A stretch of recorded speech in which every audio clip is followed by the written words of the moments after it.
நம்ம கேள்வியில வந்துட்டு மூவி டாக்கும் பண்ணுவோம். அது எத்தனை பேருக்கு தெரியும் தெரியலன்னு தெரியல. ஏன்னா ரொம்ப ரேரா தான் வந்து பண்றோம். இதுக்கு முன்னாடி வந்துட்டு ஜெய ஜெய ஜெயகே அப்படின்னு ஒரு ஒரு மலையாள படத்தை பத்தி பேசியிருக்கோம். அதுக்கப்புறம் பாத்தீங்கன்னா இது லவ் டுடே அப்படின்ட்டு ஒரு படம் வந்தது. அதுக்கப்புறமேட்டு நம்ம வந்து கடைசியா இருகப்பற்று அப்படின்ற ஒரு படத்தை பத்தி பேசலாம். இதுல வந்து சரி என்ன மாதிரி ஒரு யூனிக்னஸ் கொண்டு வரலாம் அப்படின்ட்டு நம்ம யோசிக்கும் போது இது வந்து ஒரு எட் அனதர் ஒரு மூவி ரிவ்யூ போலயோ இல்லைன்னா வந்துட்டு ஜென்ரலா யூடியூப்ல பாக்குற அந்த மூவி டாக்ஸ் போல இருக்கக்கூடாதுன்றதுக்காக நம்ம ஒரு யூனிக் ஃபேக்டர் வந்து கேள்வியில கொண்டு வரணும் போது ஜெய ஜெய ஜெயகையில வந்துட்டு ஒரு மேரிட்டல் ரிலேஷன்ஷிப் வந்து எப்படி வச்சுக்கலாம் அப்படின்றதுக்கு வந்து நம்ம வந்து சைக்காலஜி பேசி அப்புறம் கவுன்சிலருமே கூப்பிட்டு வந்து நம்ம பேசியிருப்போம். அதே மாதிரி லவ் டுடேல பாத்தீங்கன்னா வந்துட்டு ஒரு கடைசி கிளைமேக்ஸ் போர்ஷன் எடுத்து வச்சு அதுல வந்து ஒரு ஆர்டிபிஷியல் இன்டெலிஜென்ஸ் வந்து எப்படி வந்து ஒரு கேன் ஒர்க் ஆகுது, அதுக்கு பின்னாடி இருக்கிற ஆர்கிடெக்சர் என்ன, அது வந்து கண்டுபிடிக்க முடியுமா முடியாதா, படத்துல காமிச்ச மாதிரி அது அது அதை வந்து படத்தோட ஒட்டி அந்த டெக்னிக்கல் ஆஸ்பெக்டையும் நம்ம கொண்டு வந்தோம். இருக்கப்பட்டு ஃபைனலா வந்துட்டு லாஸ்ட் டிசம்பர் 2023 பேசுனது. அதுல பாத்தீங்க அப்படின்னா சைக்காலஜிக்குள்ள எடுத்துட்டு வந்துட்டு அகைன் அந்த 3 ரிலேஷன்ஷிப்பையும் வச்சு நம்ம வந்து நம்மளோட மேரிட்டல் லைஃப்பை வந்து எப்படி கம்பேர் பண்ணி பார்த்து பெட்டர்மெண்ட் பண்ணலாம் அப்படின்ற மாதிரி வந்துட்டு இந்த 3 ஆஸ்பெக்டுமே வந்து ஐ திங்க் எந்த ஒரு யூடியூப்லயுமே வந்து பேசியிருக்க மாட்டாங்கன்னு நம்புறேன். அதுக்கு அடுத்த மாதிரி வந்து 2024 எந்த மூவியுமே நம்ம பேசல. And this would be the Lucky Baskhar would be the first and the last movie of 2024 in let's none கேள்வி. அப்போ இதுலயுமே வந்துட்டு நம்ம படத்தை பத்தியும் பேச போறோம். அதுக்குள்ள வந்துட்டு ஃபினான்ஷியல் டேர்ம்ஸ்லாம் சிலது இருக்கு. அதை பத்தியுமே நம்ம வந்து அண்டர்ஸ்டாண்ட் பண்ண போறோம். ஏன்னா வந்து அதை பத்தி நான் எக்ஸ்பிளைன் பண்ணேன் அப்படின்னா ரொம்ப தியரிட்டிக்கலா இருக்கும். சரி, இந்த படம் பார்க்கும்போது திஸ் இஸ் தி ஆப்ட் ஒரு படம். இதை வச்சு நம்ம வந்து இதை பேசும்போது வந்து ரிலேட்டும் பண்ணிக்கலாம். அதே சமயத்துல வந்துட்டு நம்மளோட லைஃப் வந்து எப்படி வந்து இன்னும் கொஞ்சம் மேன்மைப்படுத்திக்கலாம், having this fundamental awareness of this financial டேர்ம்ஸ்லாம் புரிஞ்சுக்கிட்டோம் அப்படின்னா வந்துட்டு இன்னும் கொஞ்சம் நம்மளோட ஃபினான்ஸ் வந்து இன்னும் கொஞ்சம் பெட்டரா பார்த்துக்கலாம் அப்படின்றது தான் வந்து இங்க ஒரு ட்ரை. Welcome you guys. எதை வந்து தூண்டிச்சு உங்களுக்கு ஃபர்ஸ்ட் இந்த மூவி வந்து பார்க்கணும் அப்படின்றது வந்து பர்டிகுலர் எது வேணா நீங்க சொல்லலாம். ஸ்டோரி லைனோ இல்ல ஆக்டர், எனக்கு தல்கசுமா ரொம்ப பிடிக்கும், படம் எல்லாத்தையும் பார்த்துவேன் அப்படின்னு கூட சொல்லலாம். மியூசிக் நல்லா இருந்தது, எது வேணா நீங்க சொல்லலாம். உங்களுக்கு எது தூண்டுச்சு இந்த படம் பார்க்கறதுக்கு? இந்த படம் வந்து நீங்க வந்து தியேட்டர்ல பாத்தீங்களா இல்லைன்னா ஓடிடில பாத்தீங்களா? இந்த 2 கொஸ்டின் தான் வந்து எல்லாரும் ஷேர் பண்ணணும் அப்படின்ட்டு நான் கேட்டுக்கிறேன். ஸோ எனிவன் அன்மியூட் பண்ணிட்டு குயிக்கா நீங்க வந்து ஷேர் பண்ணுங்க. பூபதி, எனக்கு வந்து மெயினா வந்து ஸ்கேம் 1992 பத்தி தெரிஞ்சுக்கணும்னு நினைச்சேன். அண்ட் நான் ஓடிடில பார்த்தேன், நெட்ஃபிளிக்ஸ்ல. அப்ப நீங்க ஸ்கேம் 1992 சீரிஸ் பாத்துட்டீங்களா இல்ல எப்படி? அது நான் கொஞ்சம் பார்த்தேன். அது கொஞ்சம் அவ்வளோ இதா இல்ல, எனக்கு வந்து அப்போ வந்து அவ்வளவா புரியல. இந்த மூவி பார்த்ததுக்கு அப்புறம் இப்போ ஸ்கேம் 92 பத்தி பார்த்தா கொஞ்சம் ஓரளவுக்கு இப்பதான் திரும்ப அதை வந்து ஐ ஸ்டார்டட் கண்டினியூ வாட்சிங். Good good good. Thanks Ashwin, thanks. நான் வந்து அந்த ஷேர் மார்க்கெட்டுக்காக தான் இந்த படம் பார்ப்பேன்.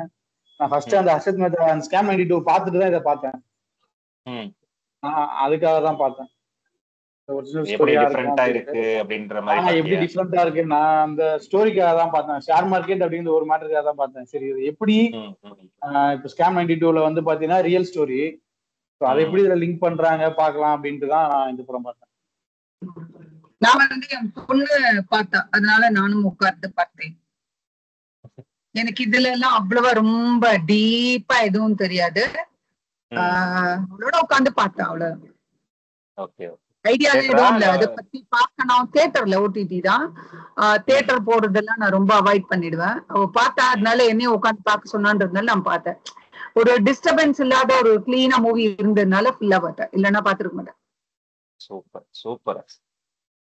வசந்த்? ஹாய் பூபதியா, இன்னும் நான் அந்த மூவி பார்க்கல. Good, very good. இந்த மாதிரி ஒரு ஆடியன்ஸும் நம்மளுக்கு தேவைதான். சரி, அப்ப எதுக்கு இங்க வந்தீங்க? என்ன தூண்டிச்சு இங்க வர சொல்றதுக்கு? ஆக்சுவலா எப்பவுமே மூவி டிஸ்கஷன் தான், உங்ககிட்ட இருந்து நிறைய கத்துக்கலாம். ஸோ இந்த மூவியோட அடிஷ்னலா நம்ம அதை தெரிஞ்சுக்காதன்னு சேர்த்து சொல்லுவீங்க. ஸோ அதனால மூவி பார்த்த மாதிரியும் இருக்கும், ப்ளஸ் ஏதாவது கத்துக்கிட்ட மாதிரி இருக்கும். ஸோ அதான் வந்துட்டேன். சூப்பருங்க, சூப்பர். கண்டிப்பா வந்து மூவில இல்லாதது நிறைய இங்க வந்து எடுத்து வச்சிருக்கோம். ஏதாவது முடிச்சுட்டு மேபி நீங்க வந்து எண்ட் ஆஃப் தி செஷன்ல சொல்லுங்க எப்படி இருந்தது அப்படின்ட்டு. Thanks guys. நம்ம வந்துட்டு வாட் ஒர்க் ஃபார் யூ இப்போ நம்ம பார்த்துட்டோம், ஓகே ஃபைன். ஸோ உங்களுக்கு வந்து இந்த ஒரு particular aspect of the movie வந்து சான்ஸே கிடையாது, இதுதான் எனக்கு வந்து பார்க்கணும்னு பார்த்தேன் ஆனா இது சான்ஸே கிடையாது இந்த மூவில அப்படின்ட்டு என்ன இருக்கு? ஏன்னா நானே ஸ்டார்ட் பண்றேன். பர்டிகுலர்ல எனக்குமே வந்து பாத்தீங்க அப்படின்னா படம் பார்க்குற இன்ட்ரெஸ்ட்லாம் ரொம்ப கம்மியாயிடுச்சு. ஆசி சொன்ன மாதிரி தியேட்டருக்குலாம் வந்து ரொம்ப ரேரா தான் போக ஆரம்பிச்சிட்டேன். ஏன் அப்படின்னு பார்த்தோம் அப்படின்னா யூஷுவல் டெம்ப்ளேட் வந்து நம்ம இந்தியன் மூவில வந்து இருக்கு. என்னன்னு பார்த்தோம்னா வந்து ஹீரோ வில்லன் ரெண்டு பேர் வந்து கண்டிப்பா இருப்பாங்க. ப்ரிடாமினன்ட் ஆஃப் த மூவிஸ்ல பாத்தீங்க அப்படின்னா வந்துட்டு there would be a war between hero and villain. ஒரு கட்டத்துல வந்து வில்லன் பெரிய ஆள் மாதிரி ஒரு மைட்டி வில்லன் மாதிரி ஏந்து நிப்பாரு. அப்பா இன்டர்வல் அப்போ இவனை எப்படா ஹீரோ அடிக்க போறான் அப்படின்னு ஒரு கியூரியாசிட்டியை காட்டுவாங்க. அதுக்கப்புறமேட்டு அவர் வந்து புத்தி கூர்மையிலையோ இல்லைன்னா ஒரு உடல் வலிமையாலேயோ பெரிய அந்த மசாலாலாம் சீன்ஸ்லாம் வச்சு அவர் எப்படி வந்து வில்லனை வந்து ஜெயிக்கிறாரு இப்படின்ற இந்த ஒரு ஃபார்முலாக்குள்ளதான் வந்துட்டு ஸ்லோ மோஷனை போட்டு மியூசிக்கை போட்டு அதுக்குள்ள ஹீரோயினை கொண்டு வந்து 6 பாட்டை வச்சு இப்படியே போய் போய் போய் என்ன ஆயிடுச்சுன்னு பாத்தீங்கன்னா ஒரு படம் மேல ஒரு ஈர்ப்பே போயிடுச்சு. ஆனா இந்த மூவில பாத்தீங்கன்னா வந்து ஒரு வில்லன்றது ஒருத்தன் இல்ல, ஃபார்மிடபிள் வில்லனே கிடையாது. அர்ஷத் மேத்தா தான் வில்லன்னா அப்படின்னா அர்ஷத் மேத்தா பேச கூட இந்த படத்துல காமிச்சிருக்க மாட்டாங்க. வெறும் மிஞ்சி போன 5 சீன்ஸ்ல சும்மா அர்ஷத் மேத்தா பாய் பாய்ன்னுவாங்க, அவ்வளவுதான். அதே மாதிரி எண்டுல வந்து ஒரு பேங்க் ஓனர் ஒருத்தர் வருவாரு. அவரும் வில்லனா அப்படின்னு எதிர்பார்த்தோம்னா அவர் வில்லன் மாதிரிலாம் எனக்கு கன்சிடரே பண்ணல. அதுவுமே எண்டுல தான் அவர் வராரு. அப்ப த்ரூ அவுட் திஸ் மூவி ஹீரோவோட ஒரு வாய்ஸ் ஓவர்ல நரேஷன் வந்து கிளீனா போயிட்டே இருக்கும். Even though this movie is நான் லீனியர் மோட்ல போய் வந்தாலுமே எந்த ஒரு இடத்துலயுமே வந்துட்டு நான் சொன்ன மாதிரி வந்து அந்த ஒரு வார் பிட்வீன் ஹீரோ அண்ட் வில்லன் வந்து இல்லவே இல்லை. அது வந்து ஒரு டெம்ப்ளேட்டுக்கு வெளியில இருந்த மாதிரி இருந்தது. But still it work out for me. Box ஆஃபீஸ்லயுமே நல்லா தான் போயிருந்ததுன்ற விஷயம்லாம் வந்து கேள்விப்பட்டேன். Even in OTT it is going good. அது வந்து எனக்கு ரொம்ப பிடிச்ச ஒரு விஷயம். அதனாலயே எனக்கு வந்து லக்கி பாஸ்கர் பிடிச்சது. இது எனக்கு ஒர்க் அவுட் ஆச்சு. அது மாதிரி உங்களுக்கு எது ஒர்க் அவுட் ஆச்சுன்னு சொல்லலாம். இது வந்து ஒரு விஷயம் நீங்க வந்து சொன்னீங்கன்னா தென் ஃபர்தரா நம்ம வந்து அடுத்தடுத்த ஆஸ்பெக்டுக்கு போகலாம். Over to you guys. நீங்க சொன்ன அதே சேம் பாயிண்ட் நானும் வைக்கிறேன். அதாவது இந்த ஹீரோ வில்லன்லாம் இல்லாம இப்ப வர படங்கள்ல ஃபுல் அண்ட் ஃபுல் இந்த கிரைம் தான் நிறைய இருக்கு. ஒரு ரொம்ப நார்மல் ஸ்டோரி எதுவுமே இல்லை, நிறைய கிரைம்ஸ் தான் இருக்கு. ஸோ அதை விட்டு அப்படியே வெளியில இருக்கு இந்த படம். கிரைம்ஸோ இல்ல எதுவுமே இல்லாம ரொம்ப ஆக்ஷன்லாம் எதுவுமே இல்லாம ஃபேமிலியோட உட்காந்து பாக்குறதுக்கு ஒரு நல்ல படமா இருந்துச்சு. கரெக்ட். எனக்கு வந்து லைக் அந்த ஒரு பாயிண்ட் இருக்கு. மற்ற கிரைம்ஸ் இவர் ஸ்டாலின் சொன்ன மாதிரி நீங்க சொன்ன மாதிரி கிரைம் இருக்கு, இல்லாட்டி ஒரு டிபிக்கல் ஸ்டீரியோ டைப் மூவியா இல்லாம ஒரு ஆக்சுவல் ஸ்கேமை பத்தி ரிலேட் பண்ணி ஒரு பேஸ்ட் அப் ஆன் ட்ரூ ஸ்டோரிங்கிறப்போ இன்னும் கொஞ்சம் இன்ட்ரெஸ்டிங்கா இருக்குங்கிறதுனால நான் பார்த்தேன். அந்த ஒரு ரீசன்னால ஐ வாண்டட் என்ன இது யூஸ்வல் இதுல இருந்து நிறைய மூவிஸ் பார்க்கறதுனால எனக்கு வந்து இதுல கொஞ்சம் டிஃப்ரெண்டா இருக்கும் அப்படிங்கறது எனக்கு வந்து தெரிஞ்சதுனால ஐ வாண்டட் டு வாட்ச். அதுதான் என்னோட இது. கோரி சீன்ஸ் இல்ல, பிளட் இல்ல, மாதிரி வந்து ஒரு டபுள் மீனிங் டயலாக்ஸ் இல்ல. கரெக்ட். ஒரு ஃபோர்ஸ் பண்ணி அதனால ஒரு குத்துப்பாட்டோ இல்லைன்னா வந்து ஐட்டம் சாங்ஸோ இல்லாம, ஈவன் மியூசிக் வந்து ரொம்ப பெப்பியா ரொம்ப நாள் கழிச்சு ஒரு different flavour of GV Prakash வந்து இந்த படத்துல. இன்ஃபேக்ட் எனக்கு வந்து இந்த படம் பார்க்கறதுக்கு முன்னாடி நான் ட்ரெய்லர் பார்க்கல. எனக்கு இன்னும் இது வந்து தெலுங்கு படம் கூட எனக்கு தெரியல, எங்க ஐடியாவே கிடையாது. என்ன தூக்கிட்டு போயிட்டானுங்க படத்துக்கு. அதுக்கப்புறம் போனதுக்கு அப்புறம் தான் தெரியுது இது வந்து தெலுங்கு டப்டு மூவி. ஜிவி பிரகாஷ் தான் மியூசிக் டைரக்டர்ன்றது எனக்கு இன்டர்வல்ல தான் தெரிய வந்தது. அந்த மாதிரி தான் பிளாங்க் ஸ்லேட்ல தான் போனேன். பட் எல்லாமே வந்து படத்துல வந்து ஒர்க் அவுட் ஆச்சு எனக்கு. ஆசி, உங்களுக்கு எது ஒர்க் அவுட் ஆச்சு? இல்ல, ஒன் லைன் ஸ்டோரி தான் அது டோட்டலா பார்த்தா. ஆனா அது அவ்வளவு இன்ட்ரெஸ்டிங்கா கடைசி வரைக்கும் எந்த இது இல்லாம அழகா கொண்டு போயிருக்கு. நேச்சுரலா இருந்தது, இப்படிதான் நடக்கும் அப்படின்ற மாதிரி இருந்தது, எக்ஸாகரேஷன் இல்லாம. அது பிடிச்சிருக்கு. குழப்பாம எடுத்துட்டு போயிட்டாங்க படத்தை. கரெக்டா?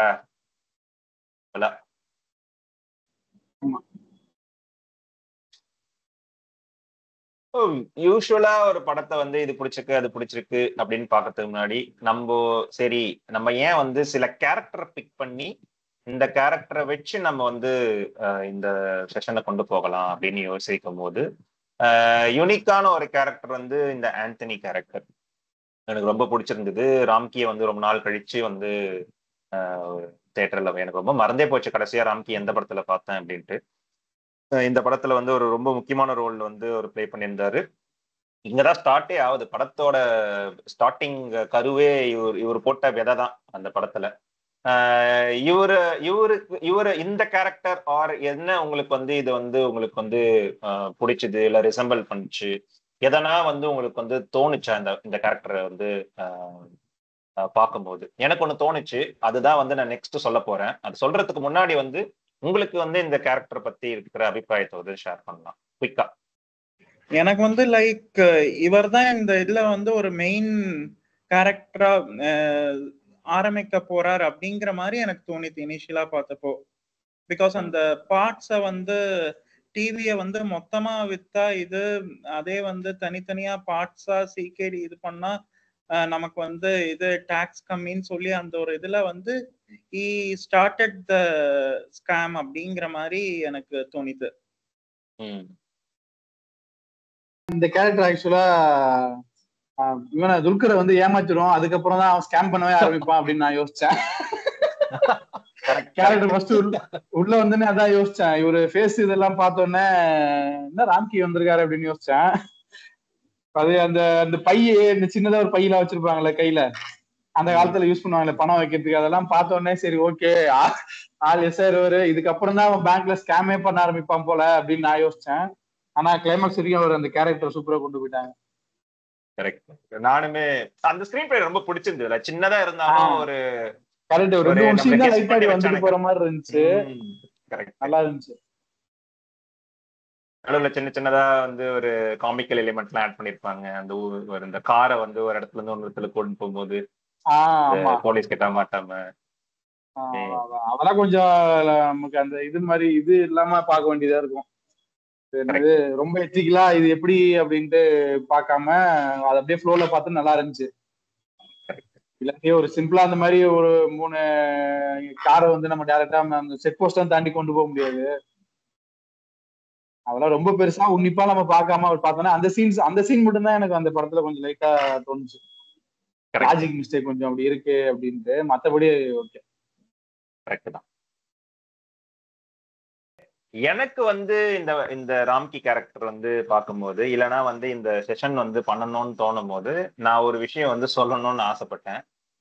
ஏன் அப்படின்னா பாத்தீங்கன்னா நம்மளே சொன்ன மாதிரி இந்த படத்துல இந்த ஸ்கேம் ஸ்டார்ட் பண்ணதே பார்த்தேன் அப்படின்னா வந்துட்டு ராம்கி தான். அவர் தான் வந்து நம்ம சிஸ்டத்துக்குள்ள இருக்கிற லூப் ஹோல்லாம் வந்து எப்படி யூஸ் பண்ணி துல்கர் சல்மானுக்கு ஒரு வழியை காட்டுவாரு. அப்பா இந்த மாதிரி போனேன் அப்படின்னா காசு சம்பாதிக்கலாம் அப்படின்ட்டு ஒரு விதை போட்டது வந்து ராம்கி கேரக்டர், ஆந்தனின்ற கேரக்டர் தான்.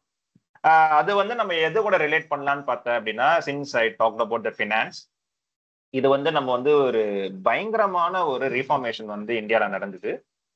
எக்கனாமிக் 1991 எக்கனாமிக் லிபரலைசேஷன் அப்படின்னு நீங்க வந்து கூகுள்ல செக் பண்ணீங்கன்னா தெரியும். இது வந்து எல்லாரும் தெரிஞ்சுக்கணும். அன்பார்ச்சுனேட்லி பாதி பேர் மறந்துட்டாங்க. இப்ப இருக்கிற ஜென்ரேஷன் வந்து இந்த மாதிரி ஒன்று நடந்ததுன்னே யாருக்குமே தெரியல. அப்படின்னும் போது இட்ஸ் பியாண்ட் தி பாலிடிக்ஸ். இது வந்து காங்கிரஸ் பிஜேபின்னு பார்க்காம இந்த history of Indian after independence வந்து எப்படி வந்து இப்ப நம்ம ஒரு நிலைமையில இருக்கோம்ல, ஒரு வேர்ல்டுல ஒரு நிலைமையில இருக்கோம்ல, அதுக்கு முக்கியமான காரணம் வந்து இந்த 1991 பண்ண ஒரு ரிஃபார்மேஷன் தான். அது வந்து இந்த படத்துல வந்துட்டு சட்டிலா காமிச்சிருப்பாங்க. அது வந்து என்னன்னு நம்ம புரிஞ்சுக்கிட்டோம் அப்படின்னா வந்துட்டு ராம்கி கேரக்டர் வந்து இன்னுமே நம்ம வந்து புரிஞ்சுக்கலாம் அப்படின்ட்டு நான் தோணுச்சு. ஸோ குயிக்கா நான் வந்து அதை பத்தி சொல்றேன். ஆஃப்டர் இண்டிபெண்டன்ஸ் 1947 நம்ம இண்டிபெண்டன்ஸ் கிடைச்ச உடனே நம்ம வந்து ஒரு மாடலை வந்து காப்பி அடிச்சோம். அது என்ன மாடல் பார்த்தீங்கன்னா வந்து சோசியலிஸ்ட் மாடல். இந்த யுஎஸ்எஸ்ஆர் கம்யூனிஸ்ட் பார்ட்டிலாம் இருப்பாங்க பாத்தீங்களா, ஸோ அவங்களோட ஒரு சித்தாந்தத்தை தான் நம்ம வந்து எடுத்துக்கிட்டு, even though we are a democratic country, but நம்ம ரொம்ப வந்து அந்த லெஃப்ட் சைட்ல வந்து சாஞ்சிதான் வந்துட்டு எல்லா பாலிசிஸுமே இருந்து, பர்டிகுலர்லி வந்து எக்கனாமிக் பாலிசிஸ். அது என்னன்னு பாத்தீங்கன்னா, இப்ப நம்ம ஒரு பிசினஸ் ஒன்று ஆரம்பிக்கணும் அப்படின்னா வந்துட்டு கவர்மெண்டோட ஒரு ஒரு பங்கு வந்து ரொம்ப அதிகம். அவங்க வந்து இப்படிதான் வந்து இருக்கணும், இவ்வளவு ஆட்கள் வச்சிருக்கணும், அந்த எம்ப்ளாய்க்கு வந்து ஸ்ட்ராங் யூனியன் இருக்கும், இவ்வளவு சம்பளம் கொடுக்கணும், இத்தனை பேர் தான் இருக்கணும், இவ்வளவு நம்பர் ஆஃப் ஹவர்ஸ் தான் வந்து வேலை வாங்கணும். அதுக்கப்புறமேட்டு ஃபாரின் இன்வெஸ்டர்ஸ் உள்ளேயே வர முடியாது. ஏன் அப்படின்னா வந்துட்டு லோக்கல் பீப்புளோட அதுதான் முக்கியம். அவங்க கிரியேட் பண்ற ப்ராடக்ட் தான் வந்து இங்க வந்து நம்ம யூஸ் பண்ணணும். அந்த செல்ஃப் சஸ்டைனபிலிட்டி அப்படின்ற அந்த ஒரு சித்தாந்தத்துக்குள்ளேயே இருந்தனால என்ன ஆயிடுச்சுன்னு பாத்தீங்கன்னா ஒரு எக்கனாமி வந்து ரொம்ப க்ளோஸ்ட் எக்கனாமி. வெளியில இருந்து ஆள் வந்து உள்ள வந்து இங்க ஒரு கடையை போடவே முடியாது. அப்படி வந்து இருந்ததுனால என்ன ஆச்சுன்னு பாத்தீங்க அப்படின்னா பப்ளிக் செக்டர்ஸ் வந்து ரொம்ப அதிகம். நீங்க வந்து எந்த ஒரு செக்டர், நீங்க வந்து கோல் எடுத்துக்குங்க, ஸ்டீல் எடுத்துக்குங்க, மேனுஃபேக்சரிங் எது எடுத்தாலுமே வந்து பப்ளிக் செக்டர் தான் இருப்பாங்களே தவிர்த்து பிரைவேட் செக்டர்ஸ் வந்து ரொம்ப ரொம்ப கம்மியா இருந்த ஒரு விஷயம். இதனால என்ன ஆச்சுன்னு பார்த்தோம்னா நம்ம ஜிடிபி வந்து ரொம்ப கம்மி. ஆவரேஜா வந்து 3 to 4% தான் நம்மளோட ஜிடிபியே வந்து வளர்ந்துட்டு இருந்தது பிஃபோர் 1990. அதனால என்ன ஆயிடுச்சுன்னு பாத்தீங்கன்னா பயங்கரமான ஒரு எக்கனாமிக் கிரைசிஸ் வந்து உண்டாச்சு.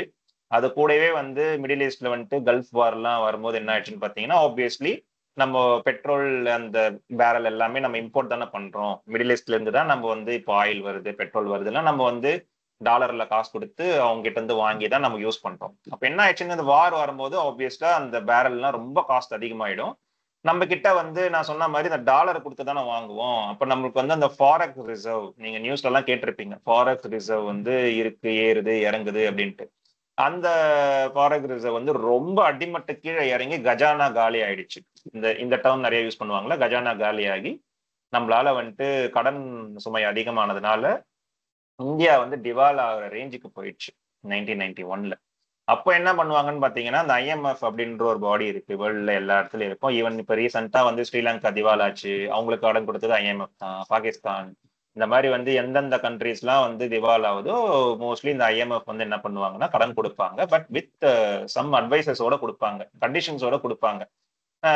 அதே மாதிரி இந்தியாவுக்கு வந்து சில கண்டிஷன்ஸ் சொன்னாங்க. அவங்க என்ன சொன்னாங்கன்னா, நீ வந்து உன்னோட மார்க்கெட்டை ஓப்பன் பண்ணி விடு, ஃபாரின் பிளேயர்ஸ்லாம் உள்ள வரணும். அதே மாதிரி இந்த லைசன்ஸ் ராஜ், இந்த கவர்மெண்டோட பங்கு இந்த இண்டஸ்ட்ரீஸ் அண்ட் இதெல்லாம் வந்து கொஞ்சம் ரிலாக்ஸ் பண்ணி விட்டுடுங்க, பிரைவேட் பாடிஸ் உள்ள வரட்டும். எஃப்டிஐஸ் ஓப்பன் பண்ணாங்க. எஃப்டிஐஸ்னா ஃபாரின் வந்து டைரக்ட் இன்வெஸ்ட்மெண்ட், அவங்க வந்து எங்க கடையை போடுவாங்க. அப்படிதான் வந்து சாம்சங் உள்ள வந்தான், கொக்கோ கோலா உள்ள வந்தது. ஈவன் இப்போ வந்து நம்ம சர்வீசஸ் பேஸ்ட் ஐடி இண்டஸ்ட்ரி இருக்குல்ல, TCS, Infosys, Wipro, ICICI bank, HDFC bank, standard chartered bank, இவனுங்க எல்லாம் உள்ள வந்ததுக்கு காரணம் இதுதான், இந்த எஃப்டிஐஸ் தான். அதே மாதிரி அந்த டாக்ஸஸ்லாம் ரொம்ப அதிகமா இருக்கும். முன்னாடி எல்லாம் பாத்தீங்கன்னா சில ப்ராடக்ட்ஸ் மட்டும்தான் வந்து ஃபாரின்ல இருந்து இங்க வர முடியும். அப்படியே உள்ள வந்தாலும் அதோட டாக்ஸஸ், இம்போர்ட் டியூட்டி டாக்ஸஸ் வந்து ரொம்ப அதிகமா இருக்கும். அதெல்லாம் ரிலாக்ஸ் பண்ண ஆரம்பிச்சாங்க. ருப்பியோட வேல்யூ வந்து குறைச்சாங்க.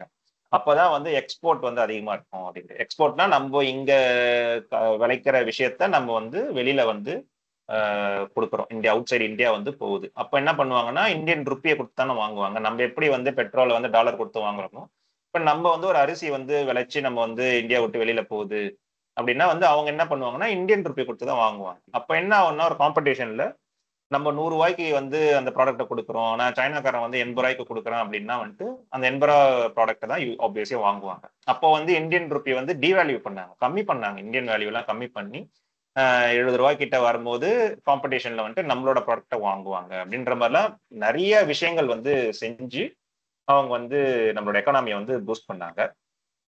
அதுக்கப்புறம் பாத்தீங்கன்னா இந்த ஸ்கேம்லாம் நடந்ததுக்கு அப்புறம் செபி வந்து பயங்கர ஸ்ட்ரென்தன் ஆச்சு. இந்த செபி தான் வந்துட்டு என்ன பண்ணுவாங்கன்னா இந்த ரெகுலேட்டரி போர்டு, இந்த stock market scams, mutual fund scams எல்லாம் வந்து பார்க்கக்கூடிய ஆள் செபி தான். முன்னாடியே செபி இருந்தாலும் அவங்களுக்கு வந்து டூத்லெஸ் இன்ஸ்ட்ருமெண்டா தான் இருந்தது. அவங்களால பெருசா வந்து கேஸ் எல்லாம் போட முடியாது, அவங்கள வந்து பனிஷ்மெண்ட் கொடுக்க முடியாது, கிக் ஆஃப் பண்ண முடியாது, பேன் பண்ண முடியாது, அந்த மாதிரி இருந்தது. அதுக்கப்புறம் இந்த அர்ஷத் மெஹ்தா ஸ்கேம்க்கு அப்புறம் பாத்தீங்கன்னா செபியையும் ஸ்ட்ரென்தன் பண்ணாங்க. இதெல்லாம் வந்து நான் ஓவர்வியூ தான் கொடுத்திருக்கேன் இந்த ரீஃபார்மேஷனுக்கு, 1991 எக்கனாமிக் ரீஃபார்மேஷன். இது பண்ணது வந்து மன்மோகன் சிங் பினான்ஸ் மினிஸ்டரா இருந்தாரு, பிவி நரசிம்மராவ் பிரைம் மினிஸ்டரா இருந்தாரு. பயங்கரமான எதிர்ப்பு இதுக்கு வந்தது. ஏன்னா அந்த ஸ்கேம் எல்லாம் வந்ததுக்கு அப்புறம் என்ன பண்ணாங்கன்னா இது வந்து காங்கிரஸோட கை இருக்கு, ஈவன் ஒன் டைம் வந்து 1 கோடி ரூபாய் அர்ஷத் மேத்தா வந்து பிவி நரசிம்மராவுக்கு வந்து கொடுத்துட்டாங்க அப்படின்ற மாதிரி நிறைய பேச்செல்லாம் போயிட்டு இருந்தது. இந்த நான் சொன்ன மாதிரி இந்த கம்யூனிஸ்ட் தானே நம்ம க்ளோஸ்ட் எக்கனாமி இருக்கும் போது ஆப்போசிட் சைட்ல வந்து பாத்தீங்கன்னா வந்து கம்யூனிஸ்ட் பார்ட்டில என்ன பண்ணாங்கன்னா இது எல்லாமே திரும்பி பேக் டு லைசன்ஸ் ராஜ் கொண்டு வாங்க, இது மாதிரி நீங்க ஓபன் பண்ண விடும் போதுதான் வந்து இந்த மாதிரி விஷயங்கள் ராம்கி மாதிரி ஆட்கள் எல்லாம் உள்ள வந்து அவங்க வந்து ஸ்கேம் பண்றாங்க, அப்போ அந்த சின்ன சின்ன விஷயம் கூட ஸ்டாப் பண்ணு. என்டையரா இப்ப டிவினாலே வந்து பிபிஎல் ஒனிடா இருந்துட்டு போட்டோம், எதுக்காக பேனாசானிக் சாம்சங்லாம் உள்ள வருது, அவன் ஏன் வந்து ஸ்பேர் பார்ட்டன் மாத்தி அவன் வந்து இங்க வந்து ஸ்கேம் பண்ணணும், அது எல்லாத்தையும் க்ளோஸ் பண்ணு அப்படின்ட்டு நிறைய வந்து ப்ரெஷர் போட்டாங்க. பட் இந்த லாங் ரன் எப்பயுமே வந்துட்டு ஒரு பாலிசிஸ் போடுறாங்கன்னா இமிடியேட்டா அந்த ப்ரெஷர் எல்லாம் பார்த்து பயப்படாம we need to stick on to that. அந்த எக்ஸ்பர்ட் ஒப்பீனியன் வச்சு அவரோட எக்ஸ்பர்டைஸை யூஸ் பண்ணி he believed in the process and even அதை வந்து நரசிம்மராவ் மாதிரி ஒரு பிரைம் மினிஸ்டர் வந்து அதை பேக்கப் பண்ணதுனால ஒரு 20-30 வருஷம் கழிச்சு நம்ம எல்லாமே வந்து பயங்கரமான ஒரு பொசிஷன்ல, ஈவன் ரிலேட்டிவ்லி நம்ம வந்து சைனாவோட கம்பேர் பண்ணும்போது இல்லை அதர் கண்ட்ரிஸோட கம்பேர் பண்ணும்போது long way to go, but still open up பண்ணதுனாலதான் நம்ம இப்போ ஒரு கரண்ட் ஸ்டேட்ல இருக்கோம் பாத்தீங்களா. அது வந்து எந்த பர்டிகுலர் எக்கனாமிக் ரீஃபார்மேஷனாலதான் வந்தது. இதுதான் எனக்கு சட்டுன்னு வந்து அந்த ராம்கி வந்து பண்ணும்போது ஞாபகம் வந்தது. Just wanted to highlight this. இது வந்து சின்னதா நீங்க பாத்தீங்க அப்படின்னா 1991 அந்த எக்கனாமிக் கிரைசிஸ் இது ரெஃபார்மேஷனுக்கு அப்புறம் உங்களோட கிராஃபை பார்த்தீங்கன்னாலே தெரியும் இந்தியா வந்து எப்படி நேர்முகத்துல எப்படி வந்து போயிருக்கு பாருங்க. ஈவன் இம்போர்ட்ஸ் எக்ஸ்போர்ட்ஸ் ஏறி இருக்கு, ஃபாரெக்ஸ் ரிசர்வ் நான் சொன்ன பார்த்தீங்களா அது வந்து ஏறி இருக்கு. அதுக்கப்புறமேட்டு பேங்க் லோன் ரேட்ஸ் கம்மியா இருக்கு ஆக்சுவலா. அதுக்கப்புறம் நம்மளோட சென்செக்ஸ் அண்ட் நிஃப்டி வந்து ஏறி இருக்கு, ஜிடிபி ஏறி இருக்கு, ஜிடிபி பெர் கேபிட்டா இன்கம் ஏறி இருக்கு, எம்ப்ளாய்மெண்ட் ஏறி இருக்கு, இன்கம் டேக்ஸ் ஸ்லாப்ஸ் ஏறி இருக்கு. ஸோ 1 லட்சம் இருந்த இன்கம் டேக்ஸ் இப்போ வந்து 10 லட்சம் அது வரையும் வந்து ஆவரேஜா போயிருக்கு, 10x வந்து ஏறி இருக்கு. இதுவே ஒரு சாட்சி இந்த ரீஃபார்மேஷன் வந்து எவ்வளவு ஒரு பவர்ஃபுல்லான விஷயம். அதை வந்து சின்னதா அழகா வந்து ஒரு சீனா வந்து வச்சதுல வந்துட்டு I just wanted to utilize that opportunity. ஆண்டனின்ற கேரக்டர் வச்சு இந்த ஒரு எக்கனாமிக் ரீஃபார்மேஷன் வந்து சொன்னா இன்னும் பெட்டரா இருக்கும். இப்போ இதை வச்சு நீங்க வந்து ஒரு படத்தை பார்க்கும் போது உங்களுக்கு வந்து புரியும், ஓகே கரெக்டா தான் இருக்கு அப்படின்ட்டு. Okay, back to the movie discussion again. உங்களோட ஃபேவரட் மொமெண்ட் இந்த படத்திலேயே வந்துட்டு என்ன? எதனா ஒரு சீன்ஸா இருக்கலாம், ஈவன் டயலாக்ஸா இருக்கலாம், ஏதோ வேணா இருக்கலாம். Again I will start. இந்த படத்துல எனக்கு வந்து ரொம்ப ரொம்ப பிடிச்ச ஒரு டயலாக் இருக்கு. துல்கர் சல்மான் வந்து ப்ரொமோஷன் வந்து எதிர்பார்த்துட்டு இருப்பாரு, ஆனா வந்து கிடைக்காது, அவரோட இன்னொருத்தர் ஃப்ரெண்டுக்கு போயிடும். செம்ம அப்செட் ஆகிட்டு என்ன பண்ணுவாருன்னா மேனேஜரை பிடிச்சி நல்லா வாங்குவாரு. நீ வந்து பயாஸ்டா இருக்க, உன் ஆளு உன்னோட லாங்குவேஜ்னு சொல்லி நீ கொடுத்துட்ட அப்படின்ற மாதிரிலாம் அவர் வந்து பேசும்போது அங்க வந்து ஒரு பயங்கர கசப்பான ஒரு விஷயம் அவருக்கு நடக்கும். மேனேஜர் வந்து பயங்கரமா கத்தி உங்க வேலையே தூக்குறேன் பாரு அப்படின்ட்டு அவர் வந்து சீன் கிரியேட் பண்ணும்போது அவர் சாரி சொல்லிட்டு வெளியில வந்துட்டு என்ன பண்ணுவாருன்னா பாத்ரூம்குள்ள போயிட்டு மூஞ்செல்லாம் கழுவிட்டு அது ஒரு 30 மினிட்ஸ் கழிச்சு திரும்பி என்ன பண்ணுவாருன்னா எதுவுமே நடக்காத மாதிரியே அசால்ட்டா வந்து அவர் சிரிச்சு பேசுவாரு, வேலையெல்லாம் செஞ்சுட்டு நீங்க வேலையை விட்டு வெளியில வருவாரு. அப்போ அவன் ஃப்ரெண்டு வந்து கேட்பாங்க, எப்படா உன்னால மட்டும் இது முடியுது, நானா இருந்தா பயங்கரமா உடஞ்சு போயிருப்பேன், உன்னால எப்படி முடியுதுன்னும் போது சிம்பிளா ஒரு டயலாக் வந்து சொல்லுவாரு, என் வாழ்க்கையில வந்துட்டு ஒரு 30 நிமிஷம் நான் நினைச்ச மாதிரி நடக்கலன்றதுக்காக இதுக்கு முன்னாடி வந்து எல்லாமே நினைச்சதான் நடந்திருக்கு. I don't want to complicate my life because of that 30 minutes அப்படின்னு அவர் வந்து சொல்லிட்டு போவாரு. அது வந்து அந்த டைலாக் சினிமேட்டிக்கா வந்து கிளீஷேவா இருந்தாலுமே அது மாதிரி ஒரு ஆட்டிடியூட் வந்து நம்ம வச்சுக்கிட்டோம் அப்படின்னா வந்து லைஃப் இன்னும் ஈஸியா இருக்கும். நம்ம வந்து அடுத்த கட்டத்துக்கு தள்ளி விட்டுட்டு ஓகே நடந்து போச்சு அடுத்தது என்ன பார்ப்போம் அப்படின்ட்டு நம்ம வந்து போகலாம். அதுவுமே அவர் அப்படிதான் கடந்து போய் தான் அவர் வந்து அடுத்தடுத்த விஷயத்த வந்து ஒரு கோல் அச்சீவ் பண்ணுவாரு. அந்த ஒரு பர்டிகுலர் சீன் வந்து எனக்கு பயங்கரமா பிடிச்சிருந்தது. அந்த மாதிரி உங்களுக்கு எதனா சீன்ஸ் இருக்கா? அது மாதிரி நீங்க ஷேர் பண்ணீங்கன்னா I can also recollect, every one can recollect. எனக்கு வந்து ஆக்சுவலா வந்து எனக்கு பிடிச்ச சீன்னா லைக் அந்த அவனோட துல்கர் சல்மானோட ஒய்ஃப் கேட்பாங்க தெரியுமா, நீ வந்து உன்னோட இது அரகன்ஸ் ஆட்டிடியூட் எல்லாமே பெர்ஃபெக்ஷனா இருந்து இது மாறிட்ட, இல்ல ஐம் ஜஸ்ட் இது அப்படின்னு அவன் சொல்லுவான் தெரியுமா. அந்த இது வந்து நல்லா இருந்த மாதிரி எனக்கு பிடிச்சது. கிரீடி ஆயிட்ட என்னோட அந்த இது வந்து பழைய வெர்ஷன் எனக்கு வேணும் அப்படின்ட்டு ஒரு வந்து கேட்பாரு. அதுவே ஒரு டர்னிங் பாயிண்டா தான் இருக்கும் படத்துல. நம்ம அந்த இதுல இருந்தா வந்து எனக்கு தெரிஞ்ச turning point for Dulquer Salman வந்து இவங்க கேட்டதுதான், அவங்க ஒய்ஃப் கேட்ட அந்த ஒரு லைன் தான் எனக்கு தோணுது. அதுக்கப்புறம் தான் ரிசைன் பண்ணிட்டு போயிடுவார்ல. ஆமா, எஸ், அதான் பூபதி. கரெக்ட் தான். இல்ல அது நிறைய டைலாக்ஸ் இருக்கு, டக்கு நீங்க கேட்டோன்னே எந்த டைலாக்னு கேட்டா. ஆனா நீங்க டைலாக்ஸ்னு இல்ல, எதனா சீன்ஸ் இருந்தா கூட நீ சொல்லலாம், எது வேணா நீ சொல்லலாம். சொன்ன சீன் அதே சூப்பரா சீன், அது நல்லா இருந்துச்சு. அந்த சீன் பார்க்கும்போது இது வரைக்கும் எந்த படத்துலயுமே அந்த மாதிரி நான் டைலாக்ஸோ சீன்ஸோ பார்க்கல, நல்லா இருந்துச்சு அந்த சீன். அதுக்கப்புறம் அந்த நிசான் காரை காட்டுற சீன் சூப்பரா இருந்துச்சு. ஒரு நல்ல ஒரு இம்போர்ட் கார் வாங்குறது அப்படின்ற அந்த சீன் நல்லா இருந்துச்சு. இதுதான் வந்து எனக்கு முக்கியமா வந்து நிறைய பேர் எனக்கு கேட்ட கேள்வி. எனக்கும் நிறைய டவுட்ஸ் இருந்தது இந்த படம் பார்க்கும்போது. ஏன் வந்து பேங்க் டு பேங்க் வந்து லோன் கொடுக்கணும்? ஒரு பேங்க் இன்னொரு பேங்க்குக்கு எதுக்கு லோன் கொடுக்கணும்? நீங்க பாத்தீங்கன்னா வந்து துல்கர் சல்மான் வந்து ஒரு பேங்க் மேனேஜரா இருப்பாரு, இன்னொரு ஒரு எண்டில் வந்து இன்னொரு ஒரு மேனேஜர் இருப்பாரு. அவங்க 2 பேங்க்குமே வந்து டிரான்சாக்ஷன் பண்ணிப்பாங்க. இதுதான் வந்து இதோட முக்கிய கருவே. இதுதான், இங்கதான் வந்து ஹர்ஷத் மெஹ்தா ஸ்கேமே இங்கதான் ஸ்டார்ட் ஆகுது. ஸோ அவங்க வந்து பிஆர் அப்படின்னு இந்த பேங்க் ரெசிப்ட்ன்றது வந்து வச்சு ஒரு பேங்க்கு ஒரு காசு கொடுப்பாங்க. துல்கர் சல்மான் வந்து அவர் வந்து என்ன பண்ணுவாருன்னு பாத்தீங்கன்னா காசு கொடுப்பாரு, இன்டர்ன் வந்து பிஆர் வந்து வாங்கி வச்சுப்பாங்க. எஸ்பிஐ வந்து காசு தரும், இன்னொரு பேங்க் வந்துட்டு ஐ ஃபர்காட் தட் பேங்க் நேம், அவங்க வந்து பிஆர் கொடுப்பாங்க. ஸோ இந்த டிரான்சாக்ஷன் வந்து தான் வந்து ஹர்ஷத் மெஹ்தாவோட ஸ்கேமே இதுக்குள்ளதான் வந்து ஸ்டார்ட் ஆச்சு. And one more question I have is, சரி ஏதோ பேங்க் வந்து டிரான்சாக்ஷன் பண்ணிக்கிறாங்க, அதை டைரக்டா பண்ணிக்காம ஏன் ஒரு புரோக்கர் மூலியமா பண்றாங்க? ஏன் புரோக்கர் இஸ் ஹர்ஷத் மெஹ்தா, ஏன் இந்த புரோக்கர் மூலியமா பண்றாங்க? இது வந்து உண்மை கதைன்றதுனால நம்ம வந்து கொஞ்சம் புரிஞ்சிக்க வேண்டிய அவசியம் இருக்கு. இது வந்து இந்த படத்திலேயே வந்துட்டு ஒரு சின்ன சீன்ல வந்துட்டு எக்ஸ்பிளைன் பண்ணிருப்பாங்க. அது எத்தனை பேருக்கு புரிஞ்சுது? இல்ல இந்த படத்தை வந்து அரைகுறையா ஓகே ஏதோ ஒன்று டிரான்சாக்ஷன் பண்றாங்க, ஒருத்த ஸ்கேம் பண்றான் அப்படின்னு புரிஞ்சாலுமே வந்து இந்த படத்தை வந்து கண்டினியூ பண்ணிடலாம். பட் எனக்கான இந்த கேள்வி வந்து நிறைய பேர் எனக்கு கேட்டாங்க. அதனாலேயே நான் என்ன பண்ணேன்னா வந்து ஸ்கேம் சொல்லிட்டு ஒரு புக் ஒன்று வாங்கி வச்சு படிச்சுட்டு இருக்கேன். வெரி வெரி காம்ப்ளிகேட்டடா இருக்கு எனக்கு. இன்ஃபேக்ட் இந்த படத்தை வந்து அந்த புக் முடிச்சுட்டு தான் பேசணும்னு நான் வந்து மைண்ட்ல வச்சிருந்தேன். பட் புக் படிக்க படிக்க வேலைக்கே ஆகாது, டைம் நிறைய ஆகும்னு சொல்லிட்டு தான் சரி சுட்டோட சுடுவா நெட்ஃபிளிக்ஸ்ல வந்தனால இந்த படத்தை ஃபர்ஸ்ட் பேசிடுவோம், அதுக்கப்புறம் ஃபர்தரா நம்ம வந்து அந்த புக்கை பத்தி அப்புறம் அடுத்தடுத்த பார்ட்ஸ்ல பேசிக்கலாம்னு முடிவு பண்ணேன். ஸோ யாருன்னா வந்து இந்த 2 கேள்விக்கு வந்து பதில் சொல்ல முடியுமா? ஒய் பேங்க்ஸ் லோன் டிரான்சாக்ஷன் வந்து வித்தின் த பேங்க்ஸ் பண்ணிக்கிறாங்க and why through broker particularly? Who wants to answer this? இல்லைனாலுமே நான் அடுத்த ஸ்லைட்ல வச்சிருக்கேன், but still I want to hear from you. உங்களுக்கு இந்த படத்துல என்ன புரிஞ்சுது அப்படின்னு? மேபி சம் ஸ்கேமும் நீங்க பாத்திருக்கீங்க 1992, அதனால இஃப் யூ கேன் ஷேர், எனக்கு புரிஞ்சதும் கரெக்டா தப்பா அப்படின்றத நான் அண்டர்ஸ்டாண்ட் பண்ணிப்பேன். ஸோ எனக்கு என்ன தோணுது அப்படின்னா, நம்ம வந்து பார்த்தீங்கன்னா நம்மளோட பேங்கிங் சிஸ்டம் வந்து ஃப்ராக்ஷனல் பேங்கிங் அப்படின்ற மாதிரி சிஸ்டம்ல வந்து ஆப்ரேட் ஆகுது. மீனிங் என்ன பண்ணுவாங்க அப்படின்னா, நம்ம வந்து நான் வந்து ஒரு டெபாசிட் வந்து ஒரு 10 ரூபாய் பண்றேன் அப்படின்னா, ஸோ பேங்க் வந்து 1 ரூபாய் எடுத்து வச்சுட்டு மற்ற 9 ரூபாய் வந்து ரொட்டேட் பண்ணிடுவாங்க. மீன்ஸ் மற்றவங்களுக்கு லோன் கொடுக்க ஆரம்பிச்சிருவாங்க. ஸோ அவங்க அந்த 9 ருபீஸை வாங்கிக்கிட்டு வேற ஒரு பேங்க்லயோ இல்லை அதே ஒரு பேங்க்லயோ அவங்க வந்து டெபாசிட் பண்ணுவாங்க. ஸோ என்ன ஆகும் அப்படின்னா, இப்போ எல்லாரும் போயிட்டு ஒரு பேங்க்ல போயிட்டு டெபாசிட்டை வந்து கலெக்ட் பண்ணும்போது பார்த்தீங்கன்னா பேங்க் ரன் அப்படின்னு சொல்லுவாங்க. ஸோ அப்போ வந்து அவங்களுக்கு வந்து எனஃப் லிக்விடிட்டி வந்து அவங்களுக்கு இருக்காது அந்த பேங்க்குக்கு வந்து ப்ரொவைட் பண்றதுக்கு.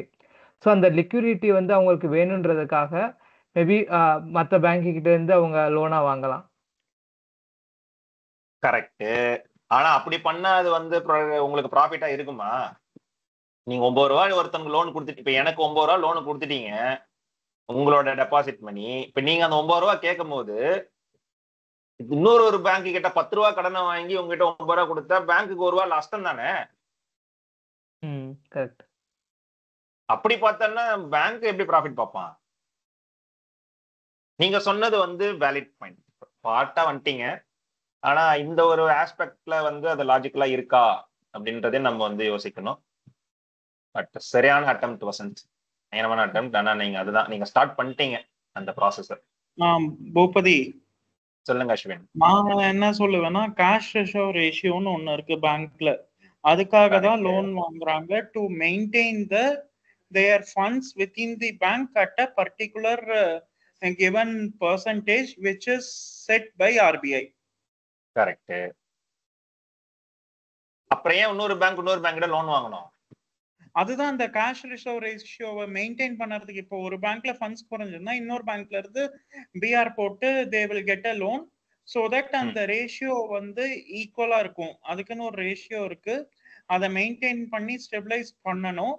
இல்லைன்னா வந்து நம்ம போட்ட பணம் பேங்க்ல இருக்காது. ஸோ பொதுமக்கள் பப்ளிக் வந்து சர்வ் பண்ணறது தானே பேங்கோட இது. ஸோ அந்த இதை maintain பண்ணுங்கிறதுக்காக it's a way of their way of business is that cash reserve ratio அதை மெயின்டைன் பண்றதுக்கு அதுக்கு ஒரு particular rate of interest RBI set பண்ணும் எல்லா பேங்க்குக்கும். அந்த ரேட் ஆஃப் இன்ட்ரெஸ்ட்ல this loaning process will work. partially right again, but second question நீங்க ஆன்சர் பண்ணலையே. why through broker? டைரக்டா வச்சுக்க வேண்டியது தானே. கரெக்ட், டைரக்டா வச்சுக்கலாம். பட் ஏதோ ஒரு ரீசன் இருக்கு. வை த்ரூ புரோக்கர்னா எனக்கு வந்து அது வந்து எனக்கு அது தோணல ஏன் புரோக்கர் வச்சிருக்காங்க. Maybe an intermediate agent for the இது டைரக்டா டீல் பண்ணா தெரிஞ்சிரும்ல. பேங்க் வந்து வீக்கா இருக்குன்னு தெரிஞ்சிரும்ன்றதுக்காக புரோக்கர் வச்சு பண்றாங்கன்றீங்களா? அந்த broker is one who is a wealthy man. கரெக்ட்டா? ஓகே.